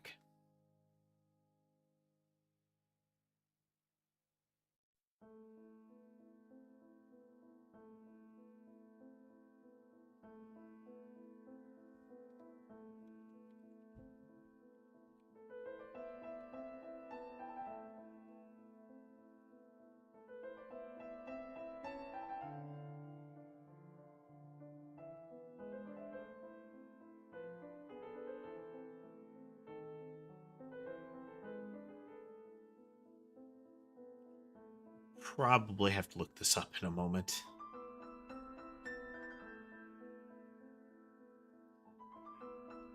Look at the kitties while I do that.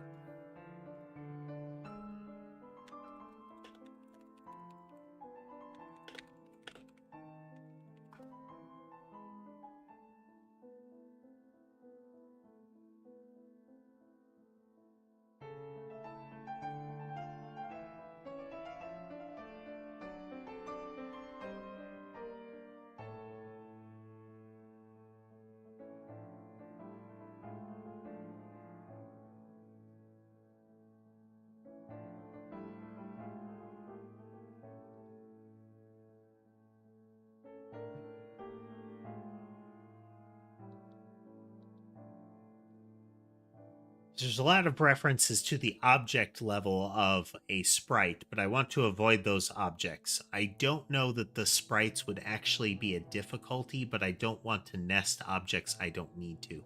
Hey there, Jordan.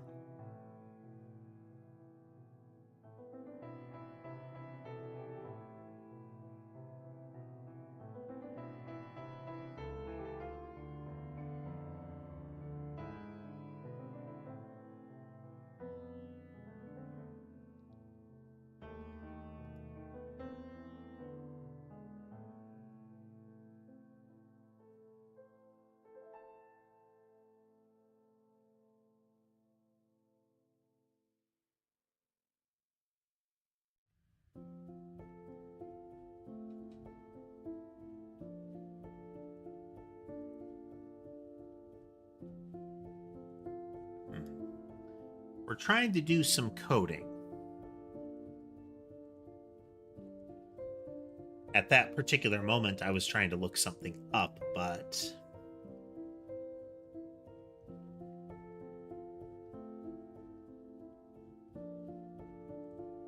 it's for science.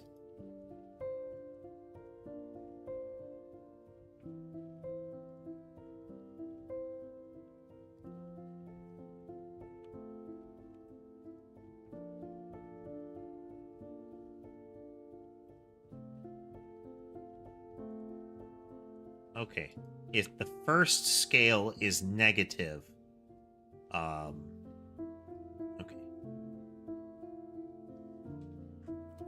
Our flip as Boolean is equal to false.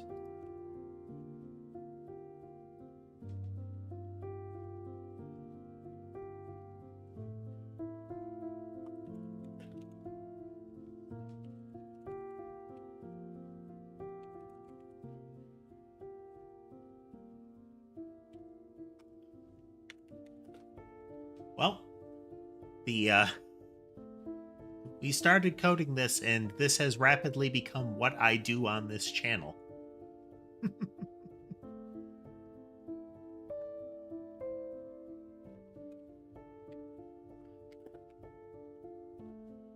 Float is equal to 6.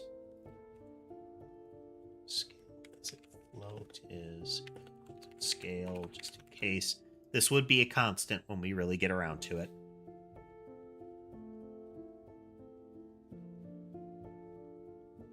We don't really need the flip.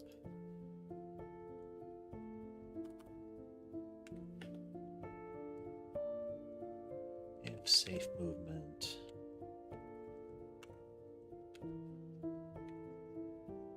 X is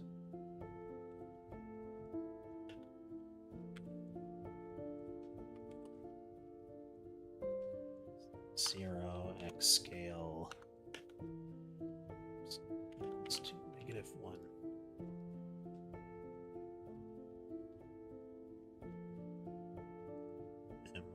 this. Set X scale. Scale.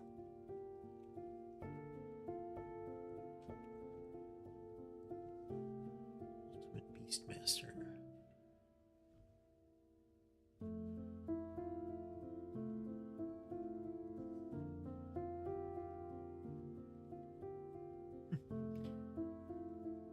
The obstacle course things I really like when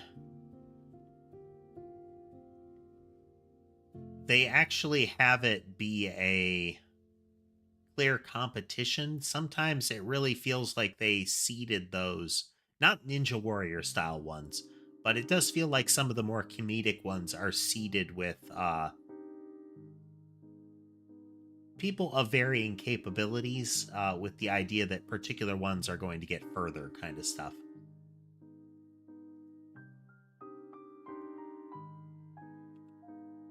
There we go.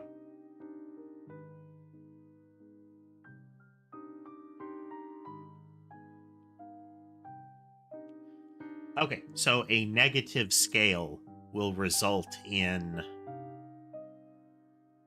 them looking left or right.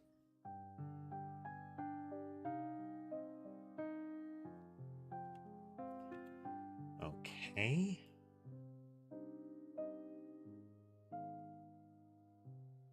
So this creates a canvas item.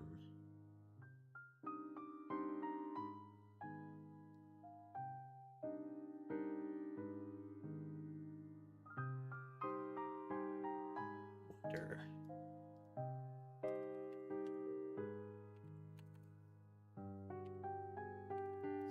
Rendering server.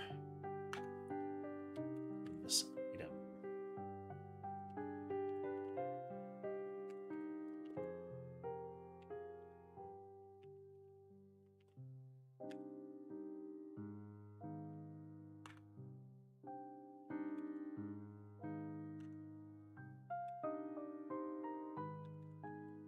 I don't think this will actually work.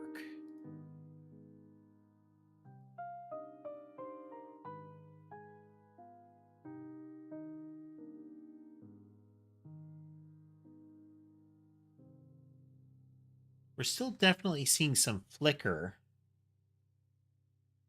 but it's not quite as bad. All right, let's turn off the mice.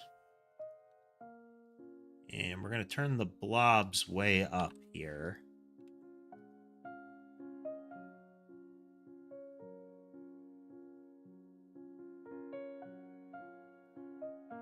Okay, that's not doing what we want it to do as far as the overlap. We are definitely still getting some of the flicker. Actually, no. Now we're getting some left-right flicker. So we will need to adjust that. Like, we don't want them, like, spinning their heads in circles here.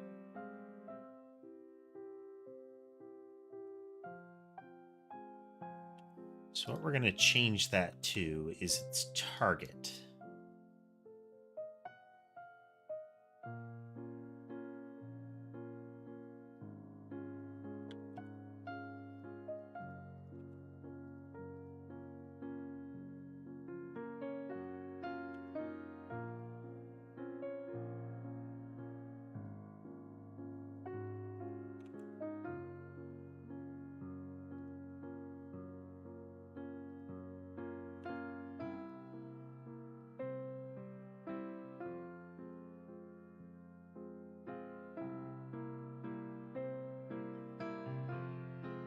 Now, they should jitter a lot less when they get in close.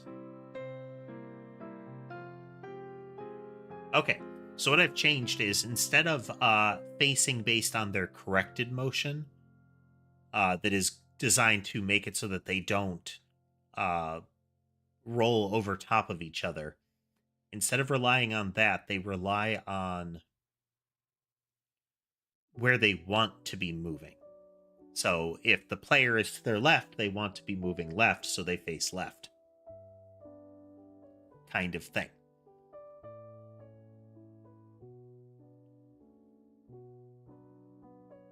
At about 3,000 things, we can definitely get slowed down.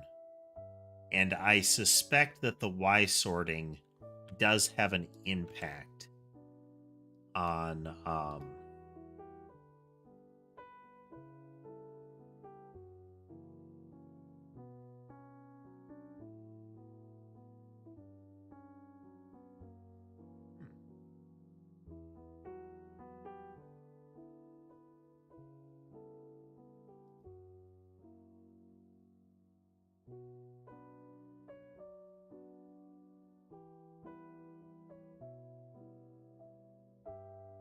for this item, though. Yeah. Hey there, James. Set this down to 2,500.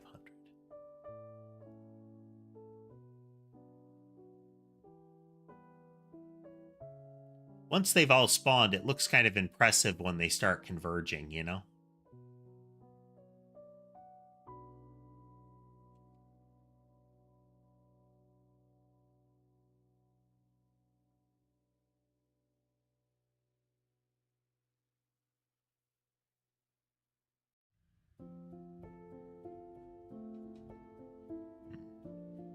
Okay, I think we've got that in place.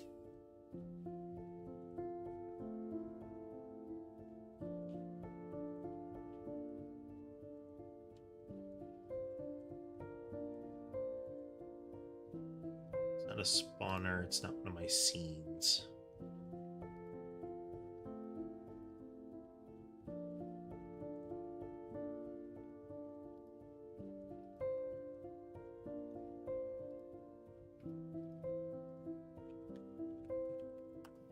Entities.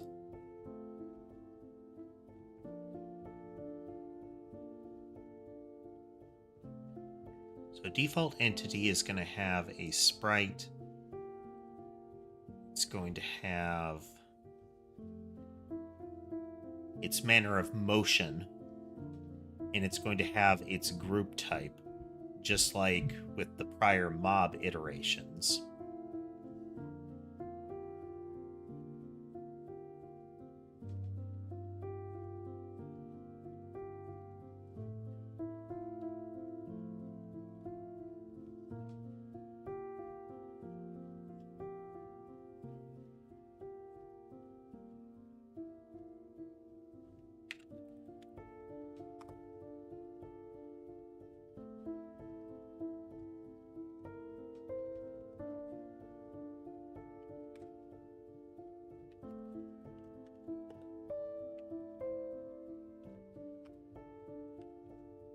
Welcome back, Pot.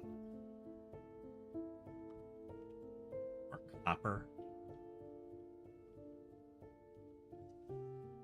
Okay, so we have a default entity.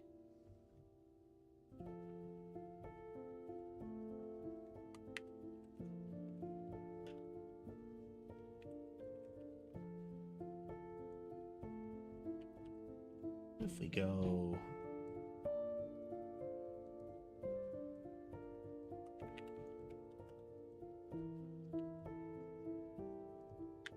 texture as a texture 2D.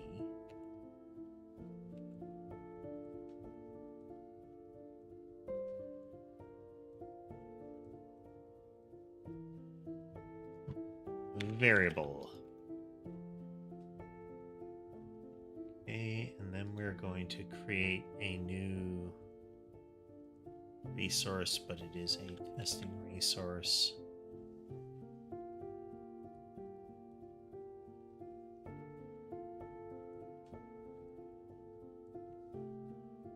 Needs a texture. So then if I go into my art assets and I say blob. Excellent. Okay, that'll help.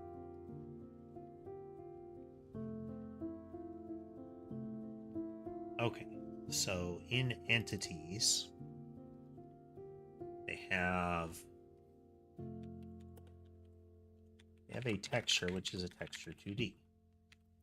This way I don't have to set up the path. I can use a template for this, for that part.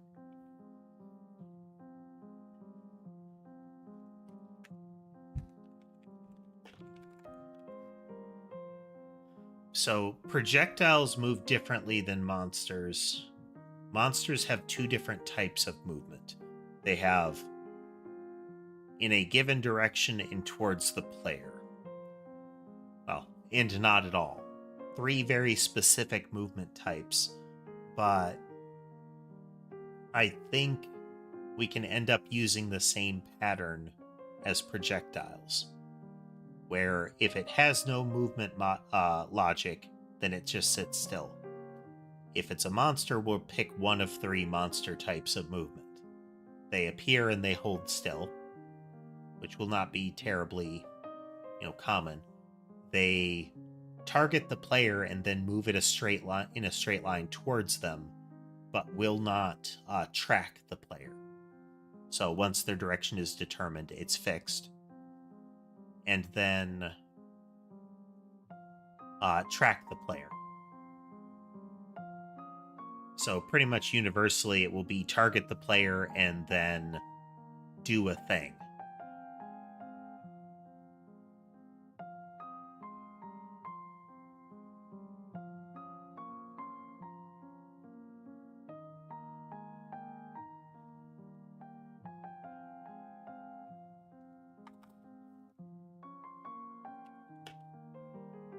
Okay, so they have an animation, essentially.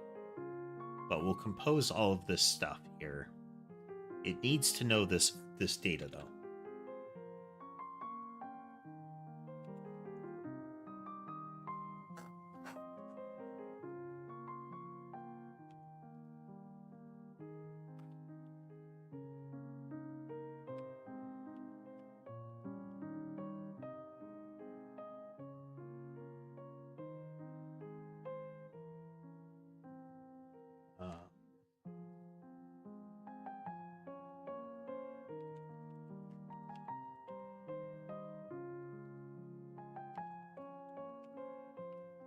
Animation frame size, integer.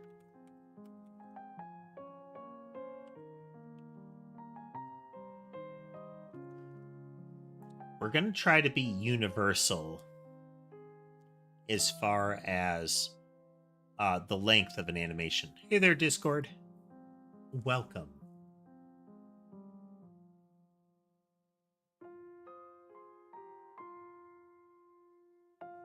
I missed a statement from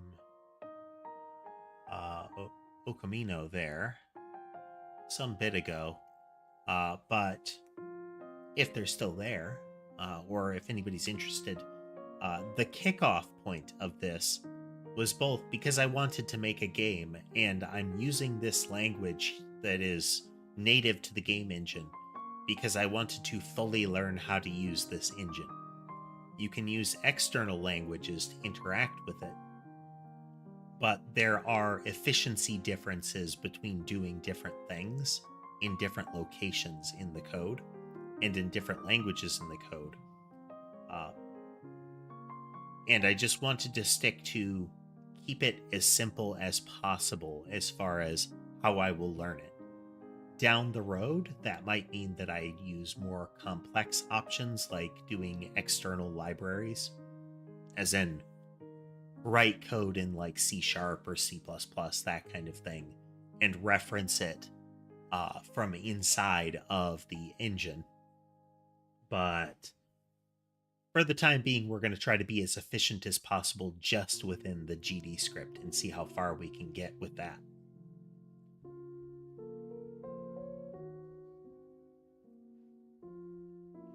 So have a var animation frame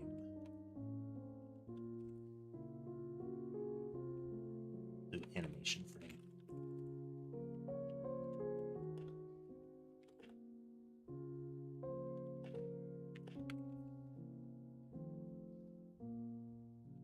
It's actually a vector 2.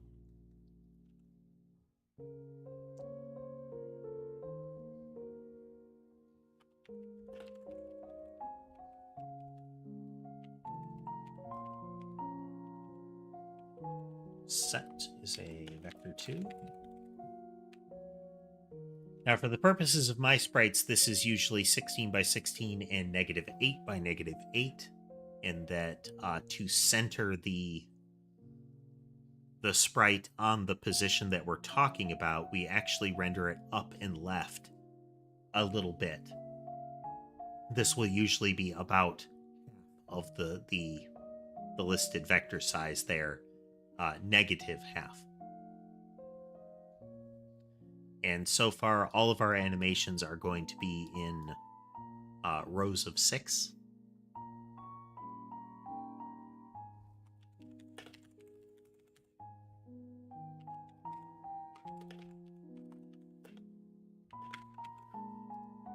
We may make this into an enum, so that in code I can say idle running, that kind of thing, instead of setting the animation row to something else. Okay.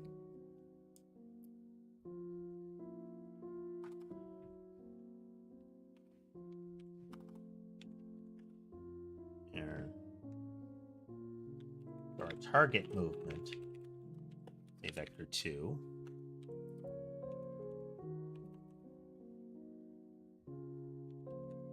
Safe movement, say vector 2.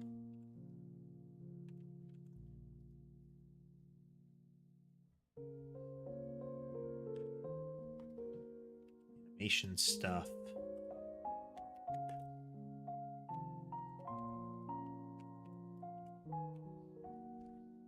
Canvas. Canvas. D. We're very specifically using a suffix of RID with these items because this is a very specific and important kind of thing that we're dealing with.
So one of the tricky elements here is going to be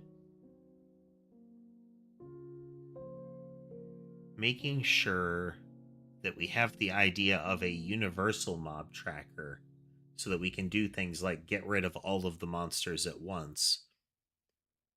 But that we also have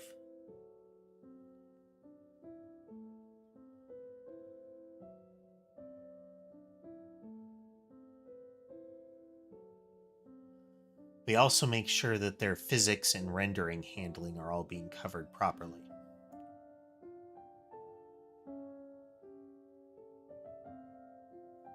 Because with the model that we've got, there's an area for each kind of type. Player, projectiles, monsters, that kind of thing.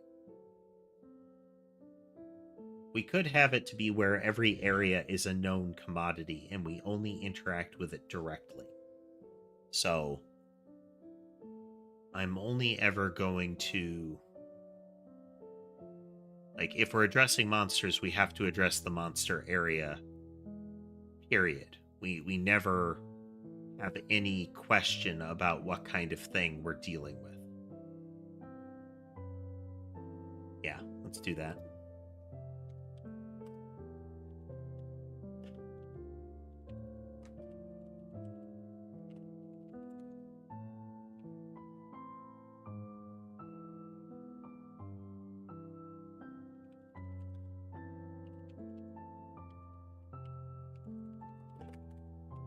Okay, so we're calling it current shape index because this is going to change regularly.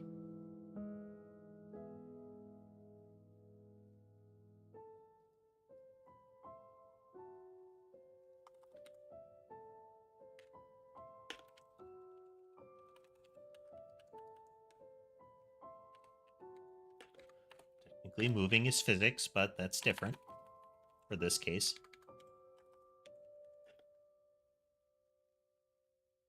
It can be. It can be, Ivan.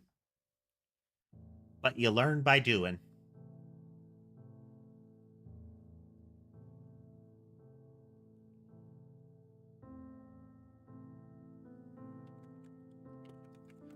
Agent RID is, of course.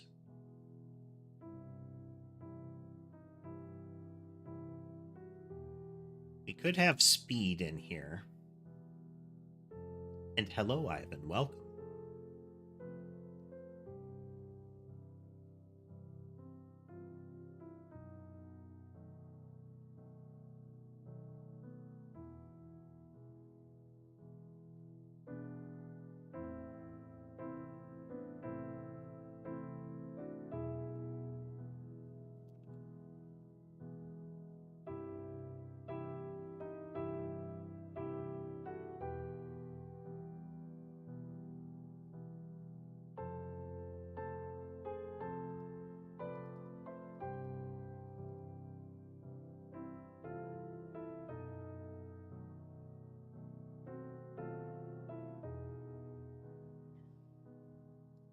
All of these will go into rendering a given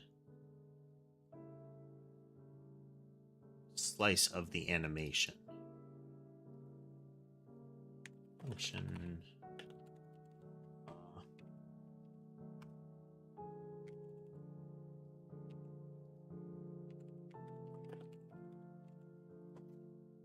Hello, Sherbet.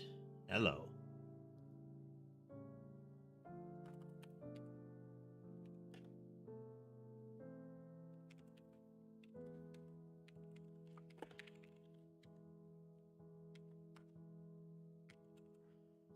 Okay, so under this pattern, the entity is going to decide how to move itself. We're gonna take that logic out of the housing listing,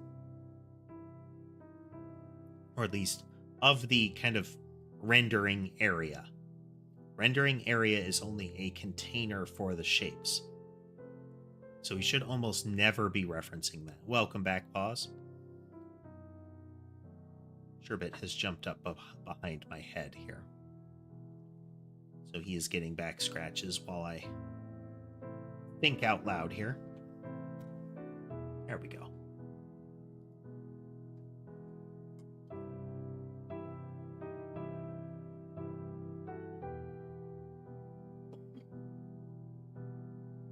All right, let's go into our constants global.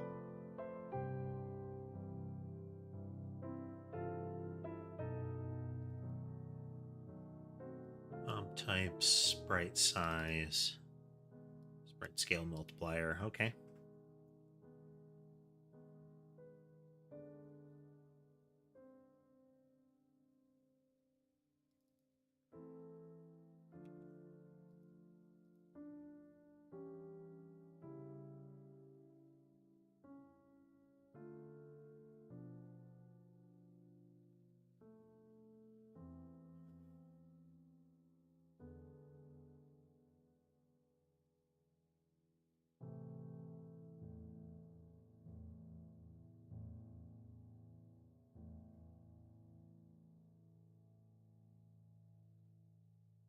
I don't think I want to scale sprites up any further. 6 is, I think, a pretty solid constant. So I think we'll leave that as a constant.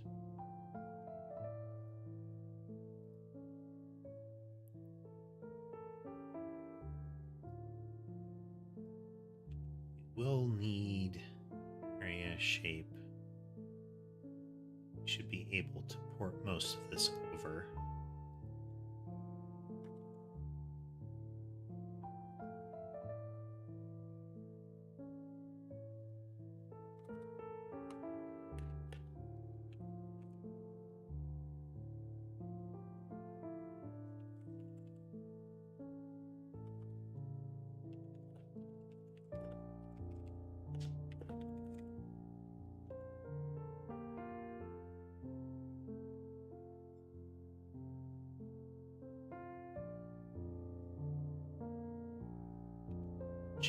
index.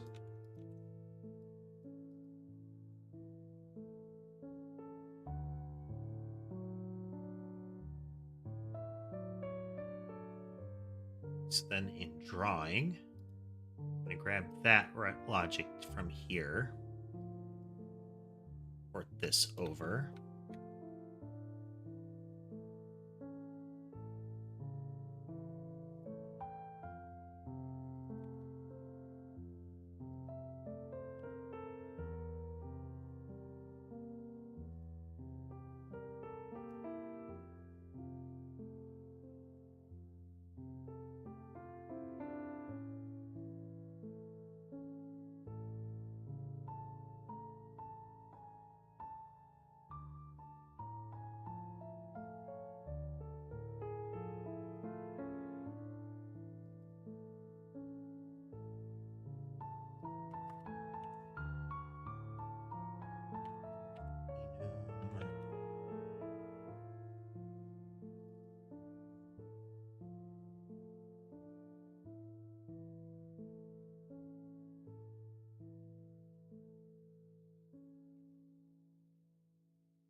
When do I hope I'm done? I have no idea.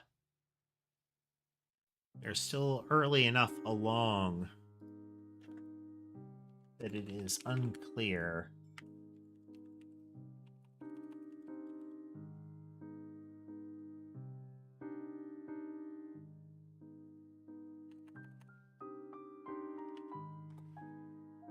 When we'll have that, you know?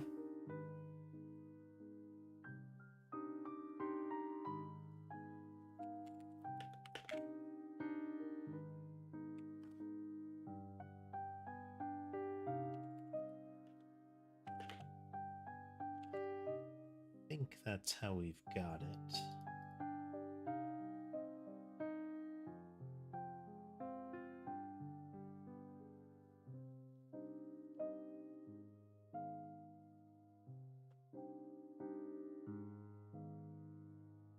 I don't want to have to duplicate rows, though.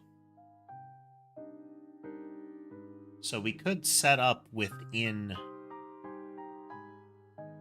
the entity to say which sprite sheet row corresponds to which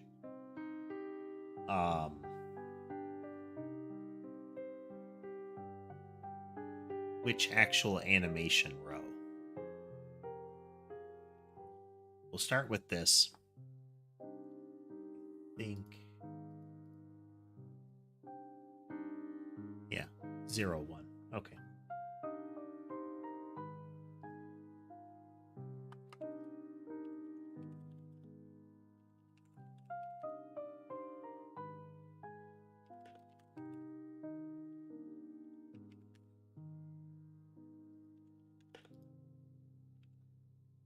We're doing this because it seems to expose it to the rest of the code when you do it this way.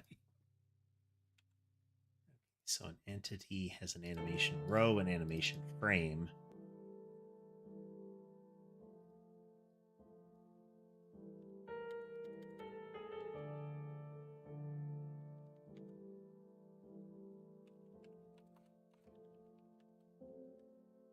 Say constants dot animation.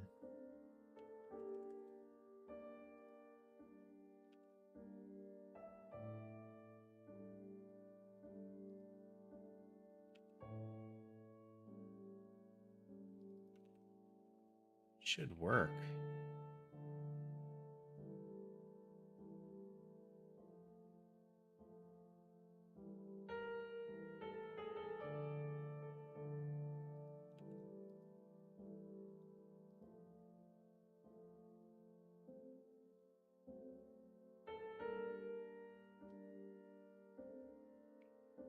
So why is that not working?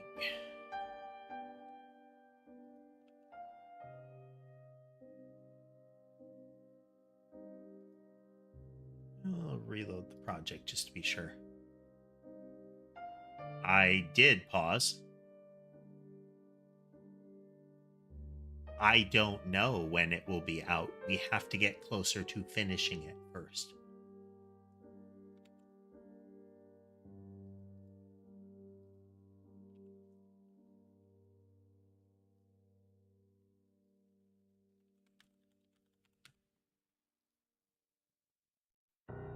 There. Yes, I did.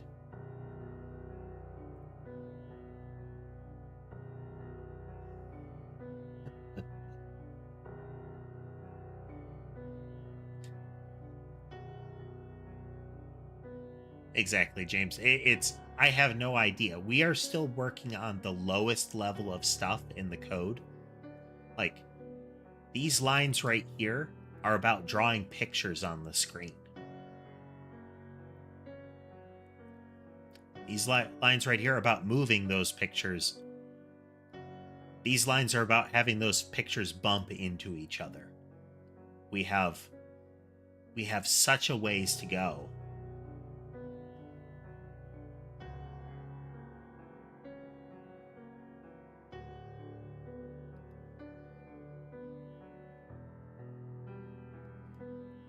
For science,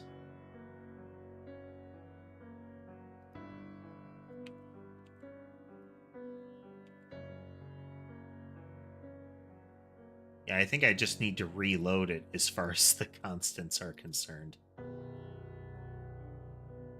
We are going to, just to be sure, so it doesn't immediately break next time I load it.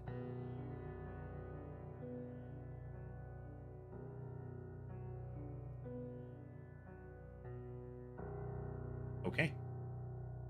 Yeah, just need to reload it. I don't need to actually export it. That's good.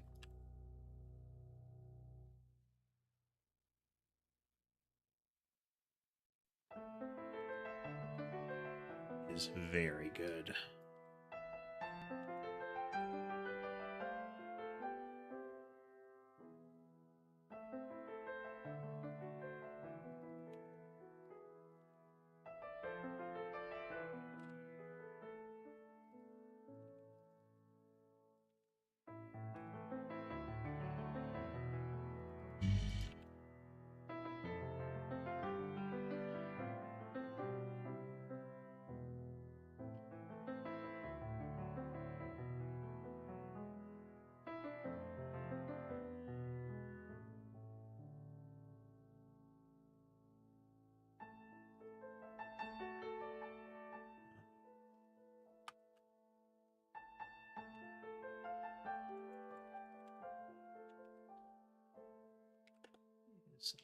A of int is equal to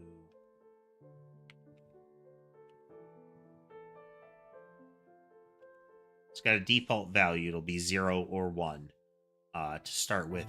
You can change that to be something else.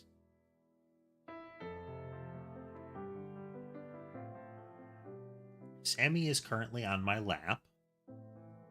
That is Ember on the zoomed in camera and Sky up in the cat tree.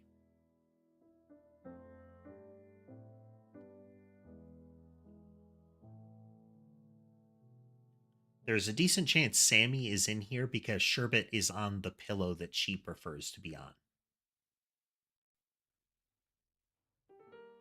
She does like to come over for pets and whatnot. But she'll sometimes spend the entire stream on that pillow.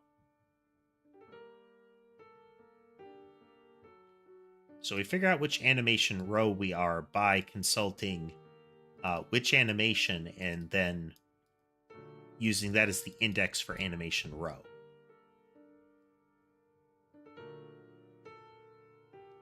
I find Ember very cute. She is very cuddly. She speaks in trills. So unless she is playing, she doesn't do like a meow. Like if she's chasing one of her toys around, it almost sounds like she is distraught. But otherwise, she is very vocal, but it's all in different like volumes and lengths of trill. Is very cute. Sky can be a close second because he is almost universally in target acquisition eyes mode. If you ever see a cat with its pupils like super dilated, that's them looking for something to lock onto. And Sky is almost always like that. He is rarely slit pupiled.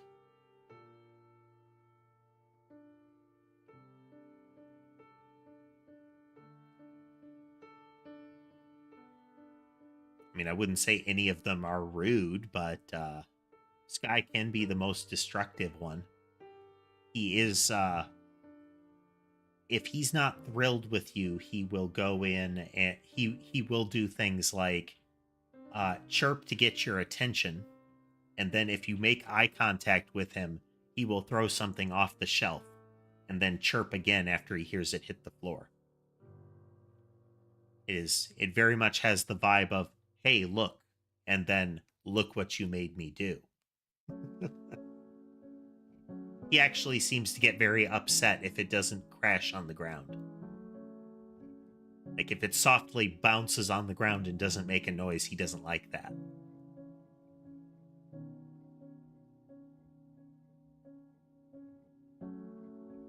Okay, then in Constance we are going to have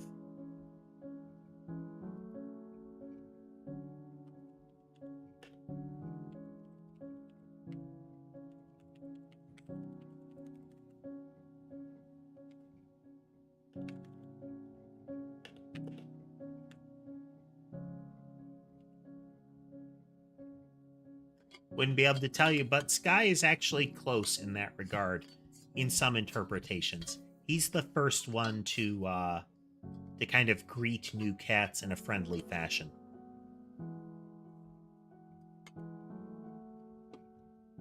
He very rarely gets confrontational, and he's usually the first to go over and like sniff at them, that kind of thing.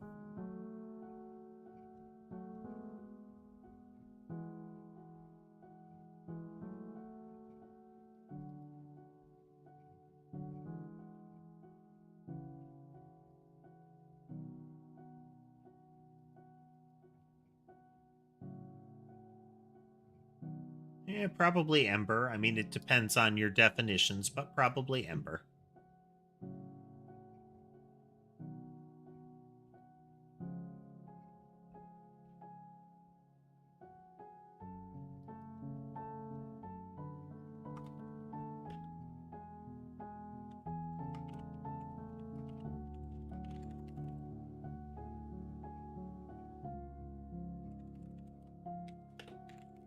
Is equal to 0.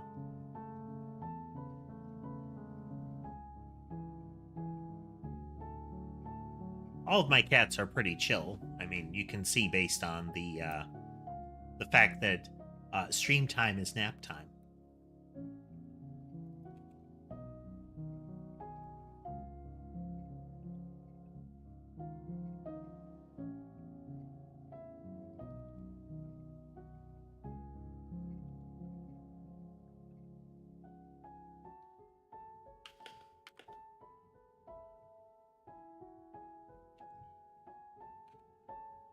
Was it just entered it?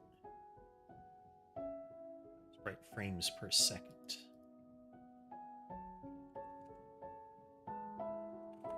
Actually gonna do, yeah.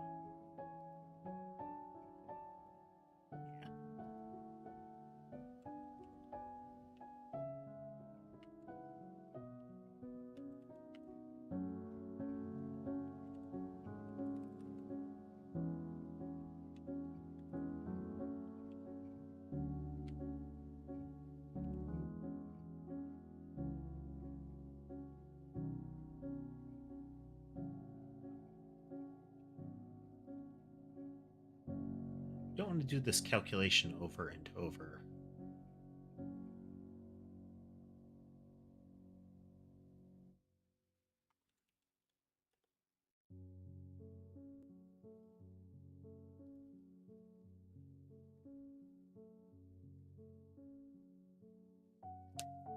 That's more of a personal question, Pause, so I won't answer that.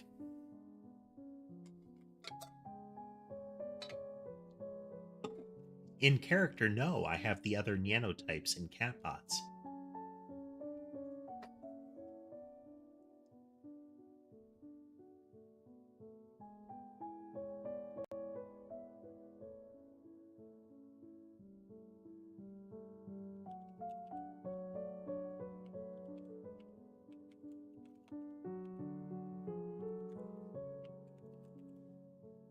So float is equal to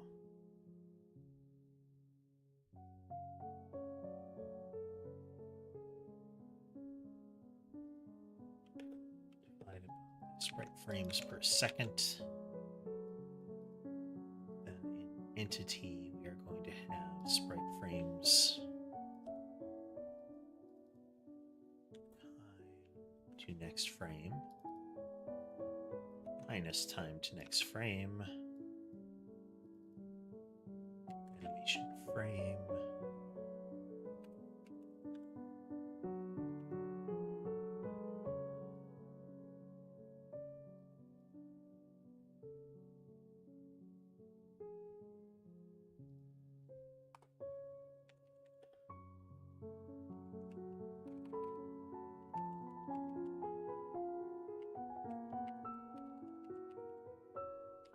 Int is equal to 6.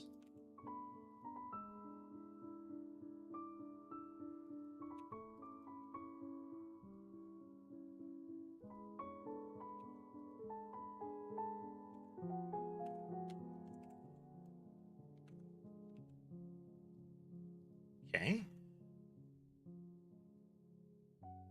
I do not. Only cats.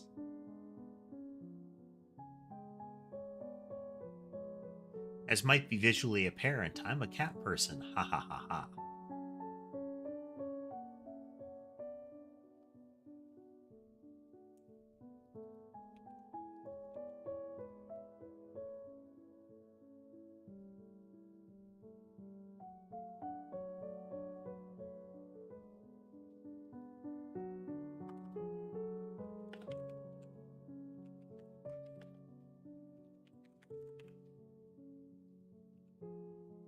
You have mentioned that. Pause.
This is a live 2D model.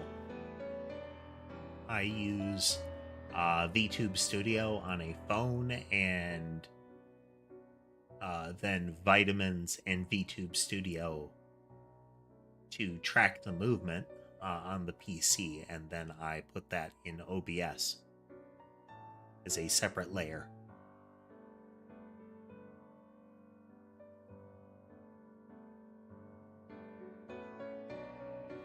Okay.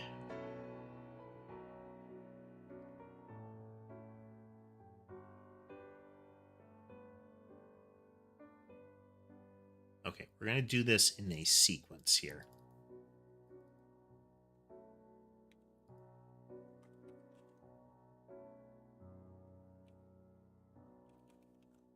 Is this a return or not? It's scaled. Translated will return scaled. Okay.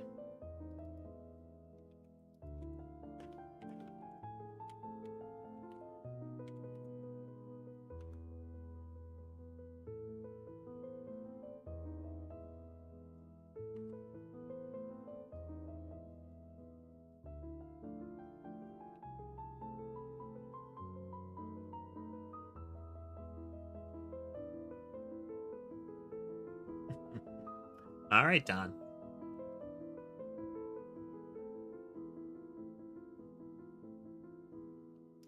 I do like those colors too.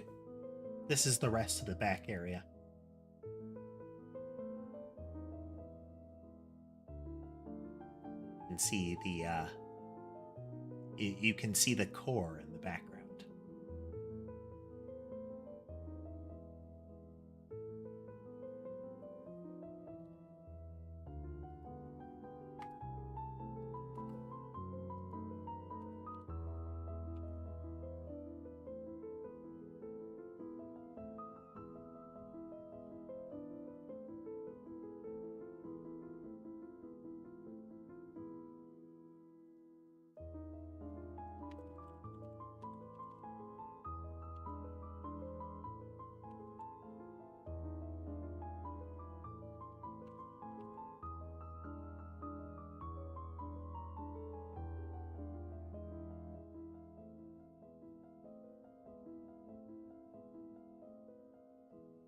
Okay, that'll handle the flip there.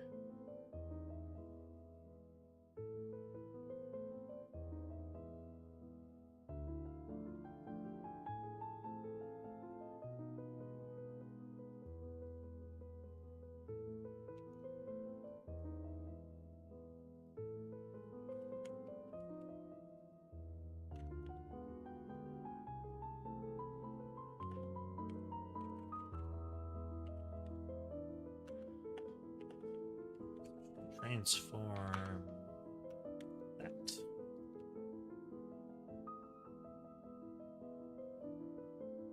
It's a new one. Scale it. Translate it.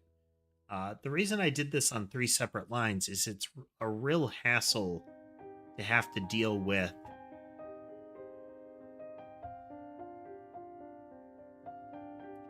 there are lots of rooms in the Catbot factory, Paws.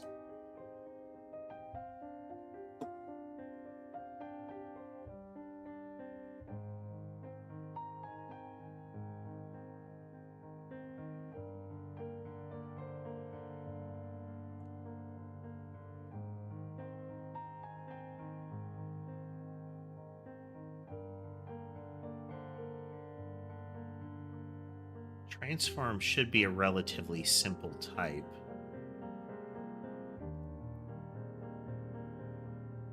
Yeah, pretty simple type, so remaking it shouldn't really be a problem.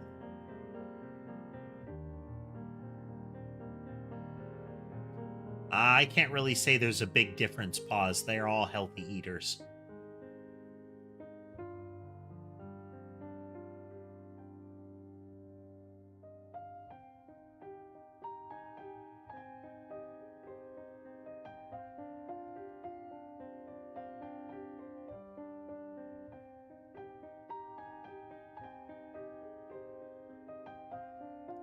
Okay, so move is one of the tricky ones in this, in that it doesn't actually do the movement there. It does the movement later.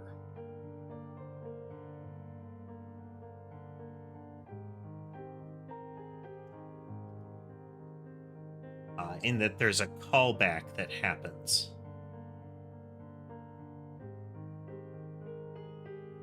So yeah, I think we can do that. So if we go to test thing,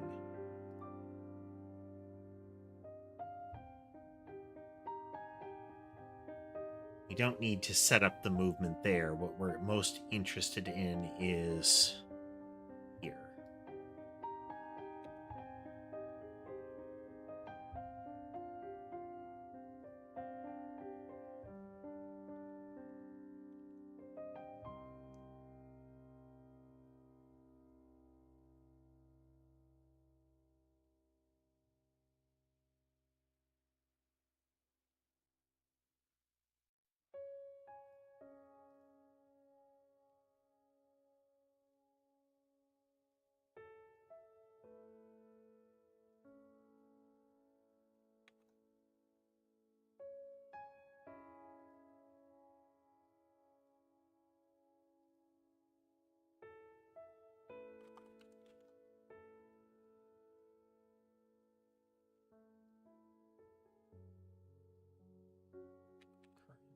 Shape index.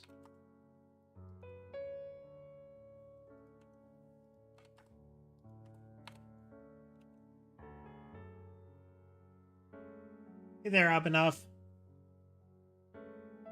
Welcome.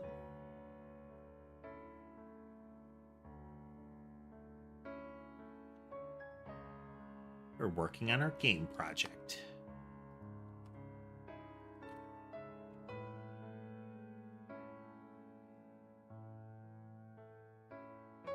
Position.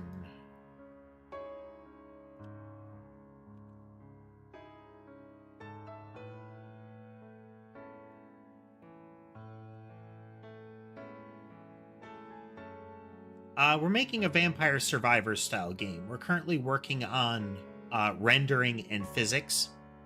We've spent the last few streams getting it to the point where this can happen. There are currently about 2,500 little bouncing things, including the little player standing in the middle.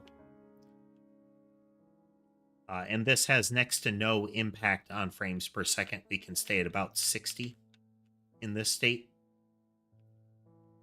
All of the blobs collide with the player, but they also avoid colliding with each other. Like, they won't overlap each other any more than they have to. Which means there's a whole lot of extra calculations happening in the background there. This is good. This means that we have enough leeway, since I can have about 3,000 things on screen. So let's do 3,000 blobs.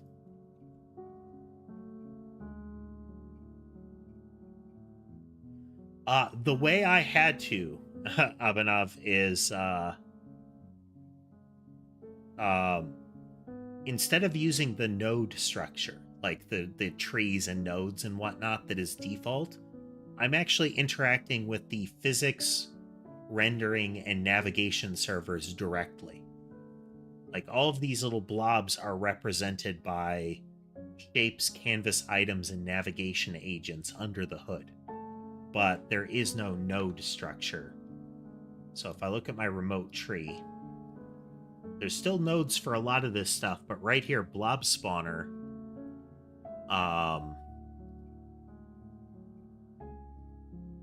if you look, blob spawner has no children. And that's because they are all things underneath it. Now, in theory, there could be children under this since these are subscenes, but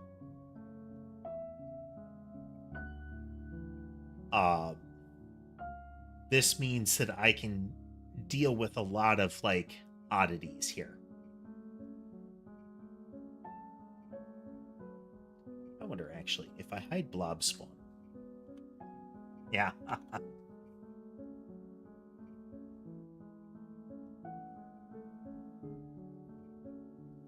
Oh, but I think hiding it blew it up.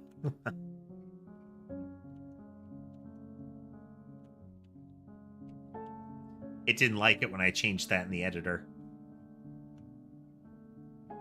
I wouldn't say limitations. You actually have a lot more power. But unfortunately, it means you have to exercise that power accurately.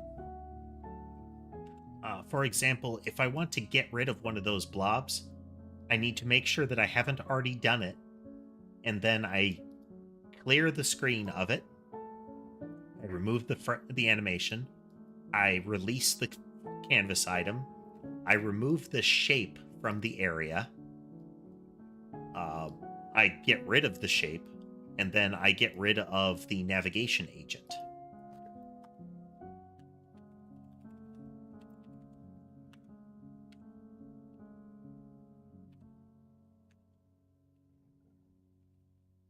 Sorry, map remove.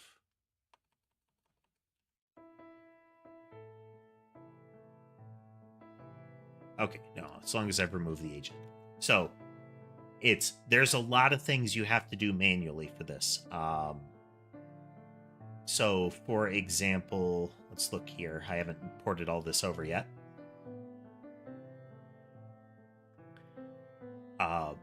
If I want to make the blobs move like they do, how they don't run over each other, I don't move them in one go.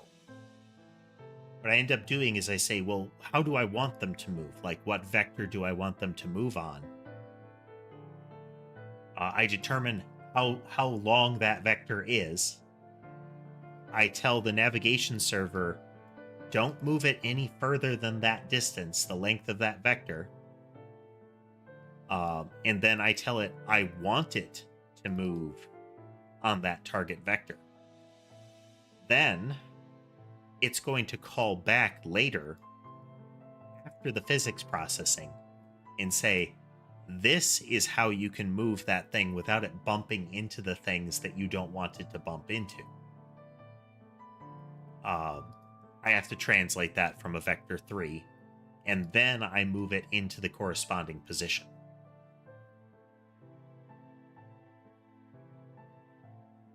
Yeah, it's twofold, Abhinav. You have the ability to trim out things you don't care about, but additionally, it removes the overhead of the tree. There's a lot of like extra footwork going on that might be useful in some scenarios, but isn't useful to me at the moment. So I don't want it. Prior to this, it was 5 to 750 entities in existence that I could handle. And based on the size of the sprites, I need about 750 to ensure they can flood the whole screen. I've been coding, Pause. You didn't miss much. So that would only include monsters, though. So if the game's frame rate tanks to 15 at 750, that's not nearly enough. At the moment, I only start to see frame rate issues with the rendering and the sort of movement that I'm doing at about 3,500 things, I think. Let's do a check here. So we should see the FPS kind of flicker while I'm looking at it on the meter. But with 3,000 things, all of them are trying to move. All of them are having their movement adjusted on the fly in relation to other entities around them. Assuming I'm not looking at the monitors, which costs us FPS, about 60. So then I can go into the blob spawner and say, okay, how about 3,500?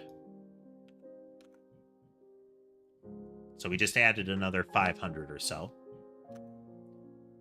We're still holding at that, but as I'm moving around and causing some of the entities to be created or removed, there is some hitching there. In theory, that could actually be a different issue. Because if I'm running to the edge like that, you can see that there's a lot more being created. Oh, yeah. That's because there is a world edge that you can't see.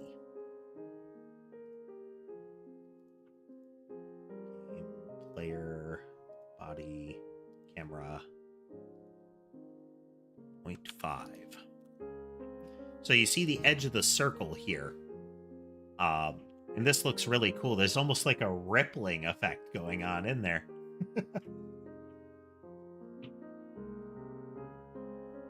So, you can't really see it very clearly, but these red tiles, if I stand on the red tile in the center of a box, that's a screen. So let me get all the way to that red tile. Hey there, Tess.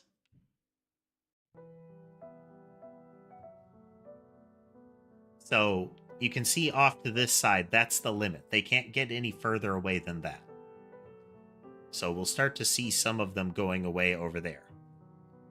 The more of that that's happening, the bigger the cost to the system, because I have to create and remove things. That's another bit of optimization I could do, is I could save those identifiers. I could remove the shape, but keep it. I could remove the agent, but keep it. And then reuse that agent elsewhere. So I'm not creating as many resources in the world to worry about, kind of thing. Now, the agent, I don't know if I'll actually be able to do that with, but shapes I can definitely do that with.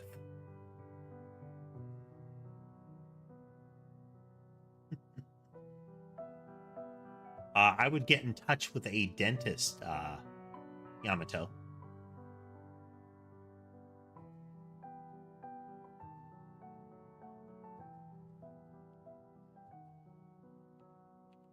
And Nyanite, thank you very much.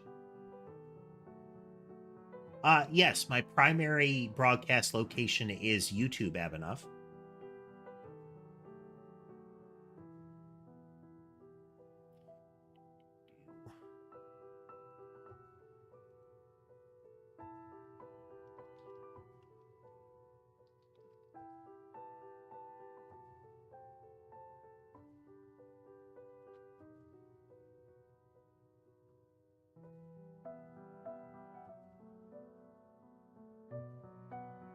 Well, a quick Google has not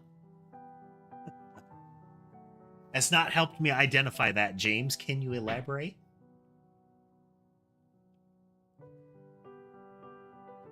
Yeah, we're gonna need to see if. Okay, hypothetically, what happens if we don't remove?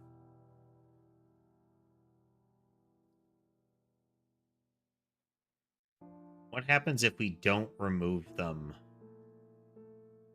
fully? So we're not going to free them.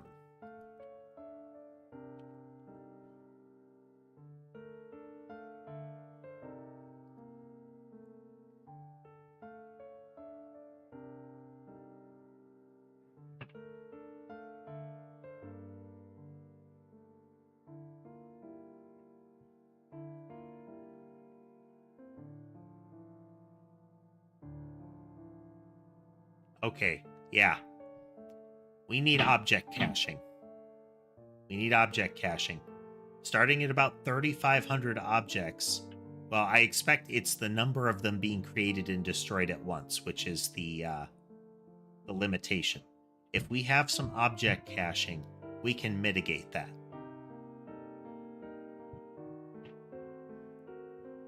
The agents, I think we have to remove, because these guys are acting like they're colliding with stuff, but they're not.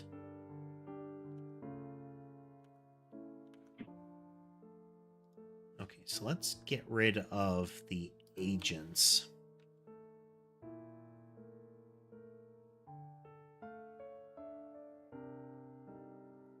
And we'll see.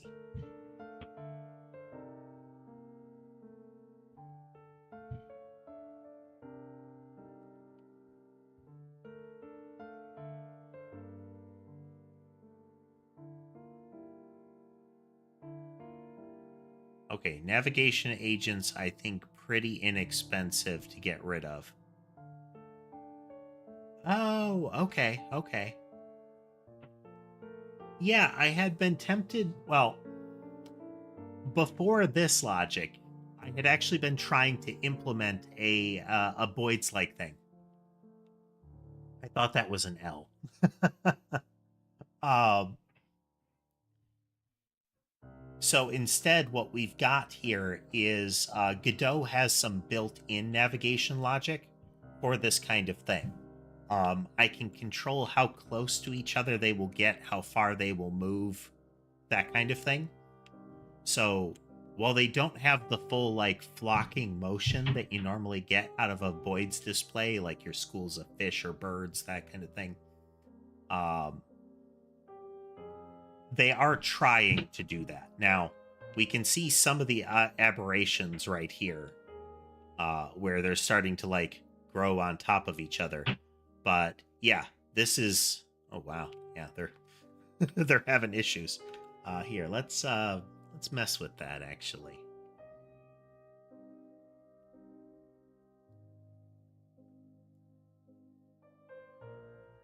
So this is how far they'll check for each other. Let's double this out.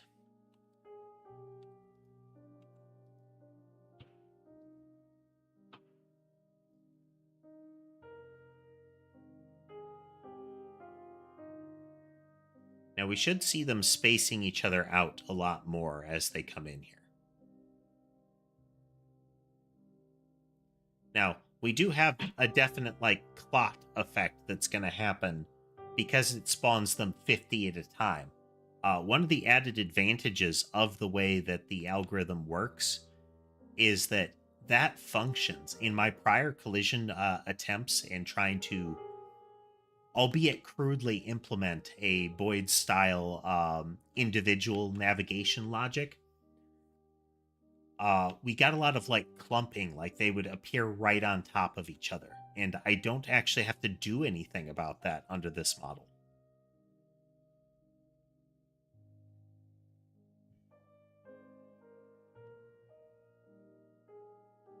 I kind of don't mind that it's sort of a tidal wave of them over there.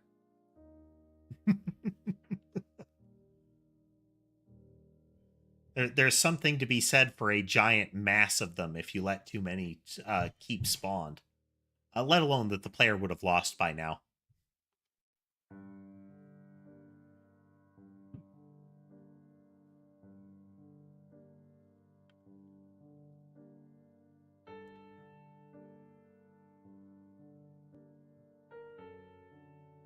So you can see with a wider collision area, they're a lot slower to get out of a mass like that. Because they spawn in such a big clot, it's harder for them to like jiggle into a position where they can safely move. If there's an entity right on top of them, they're sort of competing to disentangle. Like we've got a couple that are close to breaking free, but not quite. They're kind of stuck.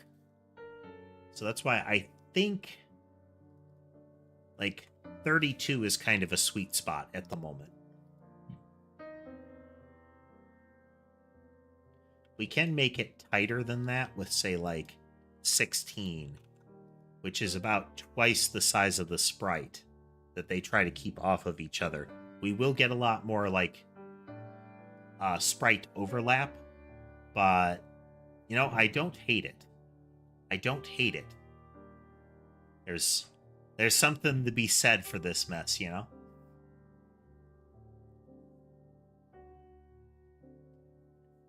I will need to have some logic for the parent canvas item to get the Y sorting done on that too. So that it should look like a top to bottom mass of blobs instead of them being kind of stacked haphazardly over each other. But yeah, we've spawned 5,000 things.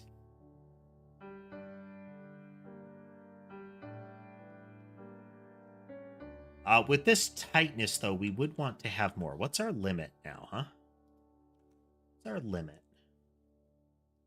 Stress testing. 4,000 blobs. Switch over to our visual monitor here. We'll be back in just a moment. We'll continue the testing for a little bit longer, and then we will pick up from there. We'll wrap up after that. But quick break.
Okay, let's see.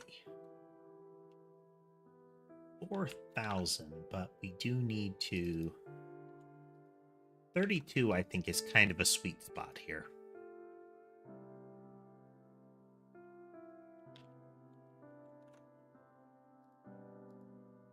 All right, we can hold just fine. Here, let's run towards the edge. Let's get a whole bunch of them getting purged. Okay. 5,000.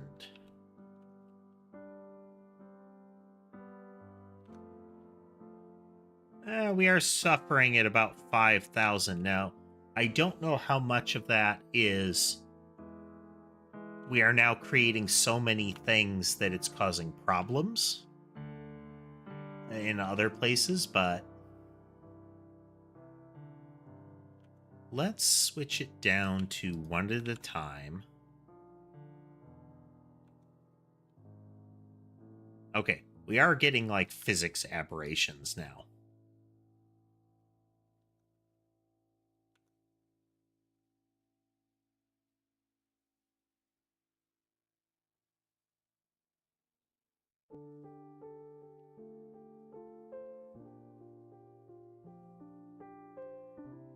Let's go into our test render.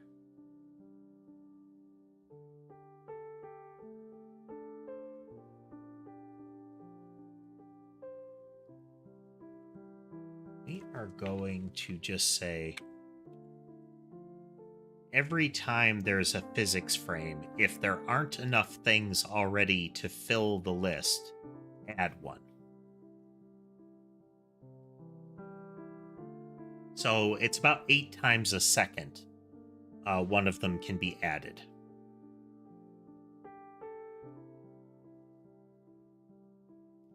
And this is actually a very plausible number or rate of generation in a Survivor-style game. So if they got this many on screen, there's a good chance you've already lost.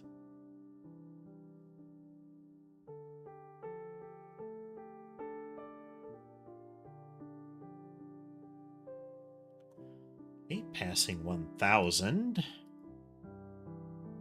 So one of the things we're checking is to be sure that we're not... What would it be?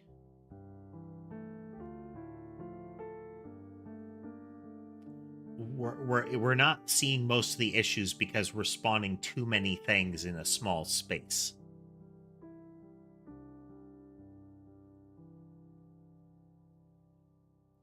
We are going to have more objects than we need in this scenario.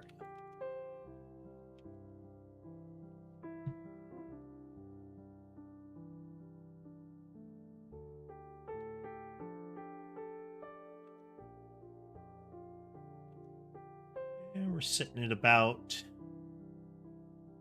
Don't want to move too much because they don't respawn that fast.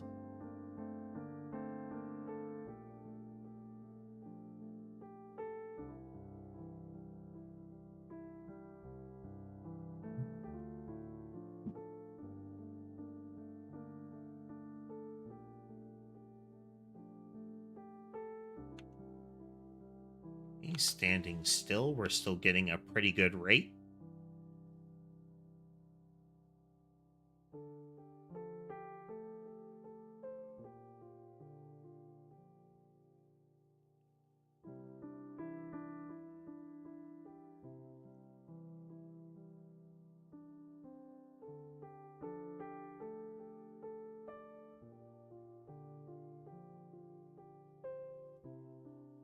Well, let's redo this.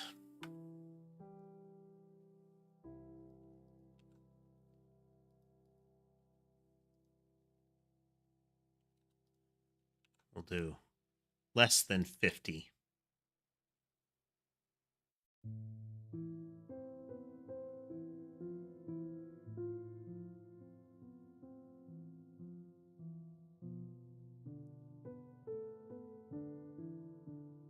Okay, so most of the visual aberration is due to the number that are being spawned in the same spot.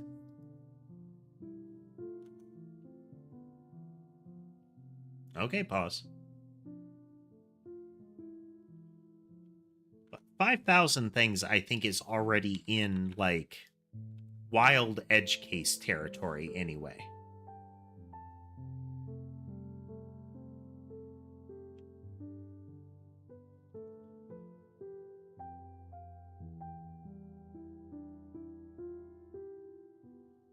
The FPS stabilize again.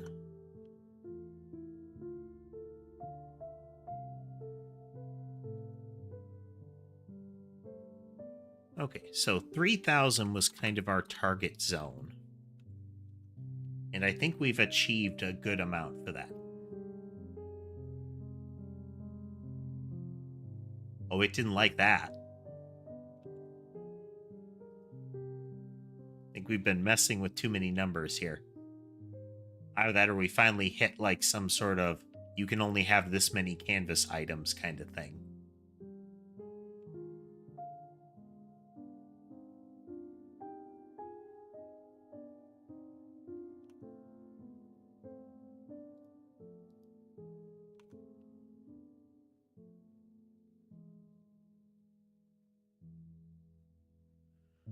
Let's keep walking this way for a little bit here.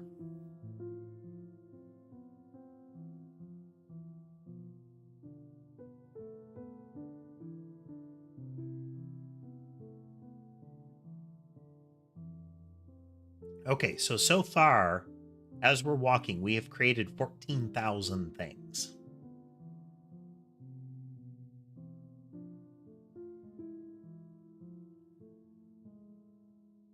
And we have a sufficient number of them being generated at the moment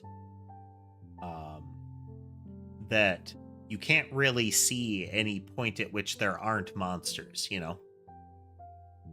Kind of the edges of the screen, yeah, but that's not really a concern. And we could always fiddle with that more.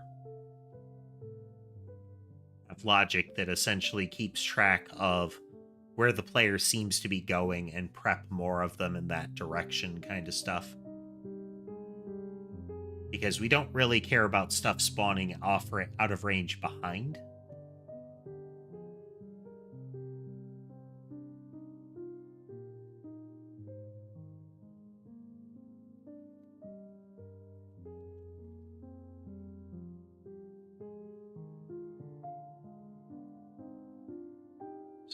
Question is there a way we can see...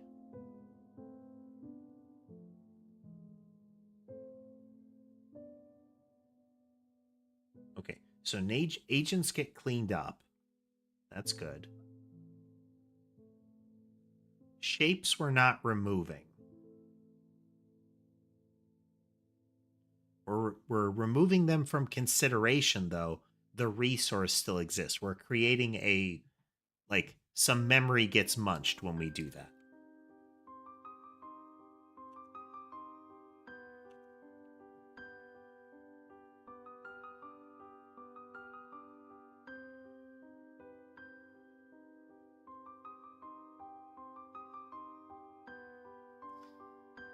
Yeah, I mean, we're holding pretty well. And if we drop that down to 2,000...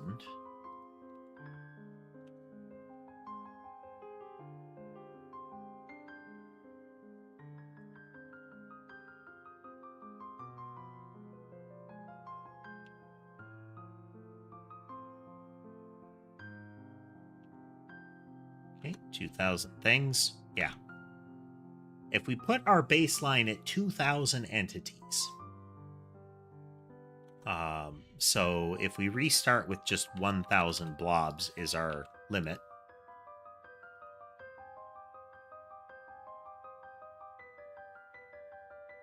And again, worst case, they don't need to ever fill the screen, but I want to have that option.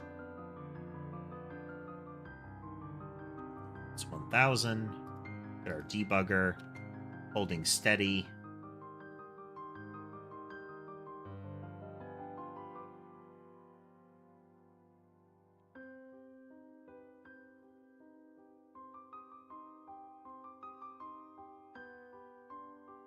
Yeah. Yeah. Okay. So next time, for real, we're going to continue moving the logic out of test thing here.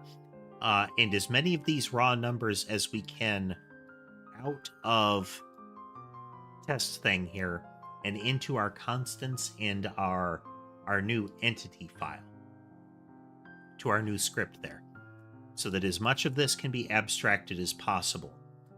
We'll start doing things like taking the texture and animation information and encapsulating that into a resource so that we can load that up at runtime and get all of this stuff that we need. Movement information is going to be trickier. I don't want to have to reinvent the wheel every time, but if I have to, I will hard code sets of movement for monsters. We can't do that for our weapons, though. That's one of our core goals in this game, is to have modular weaponry. Very reminiscent of things like Noida, Magicraft, Bioprototype, that kind of thing, where the weapon is created as a composite of behaviors and traits. We'll see how we do, but I want to actually dig into cleaning things up. Immediate goal. Let me see if I set this for us here. Just gonna check around with some stuff here. Pushing buttons. Pushing buttons.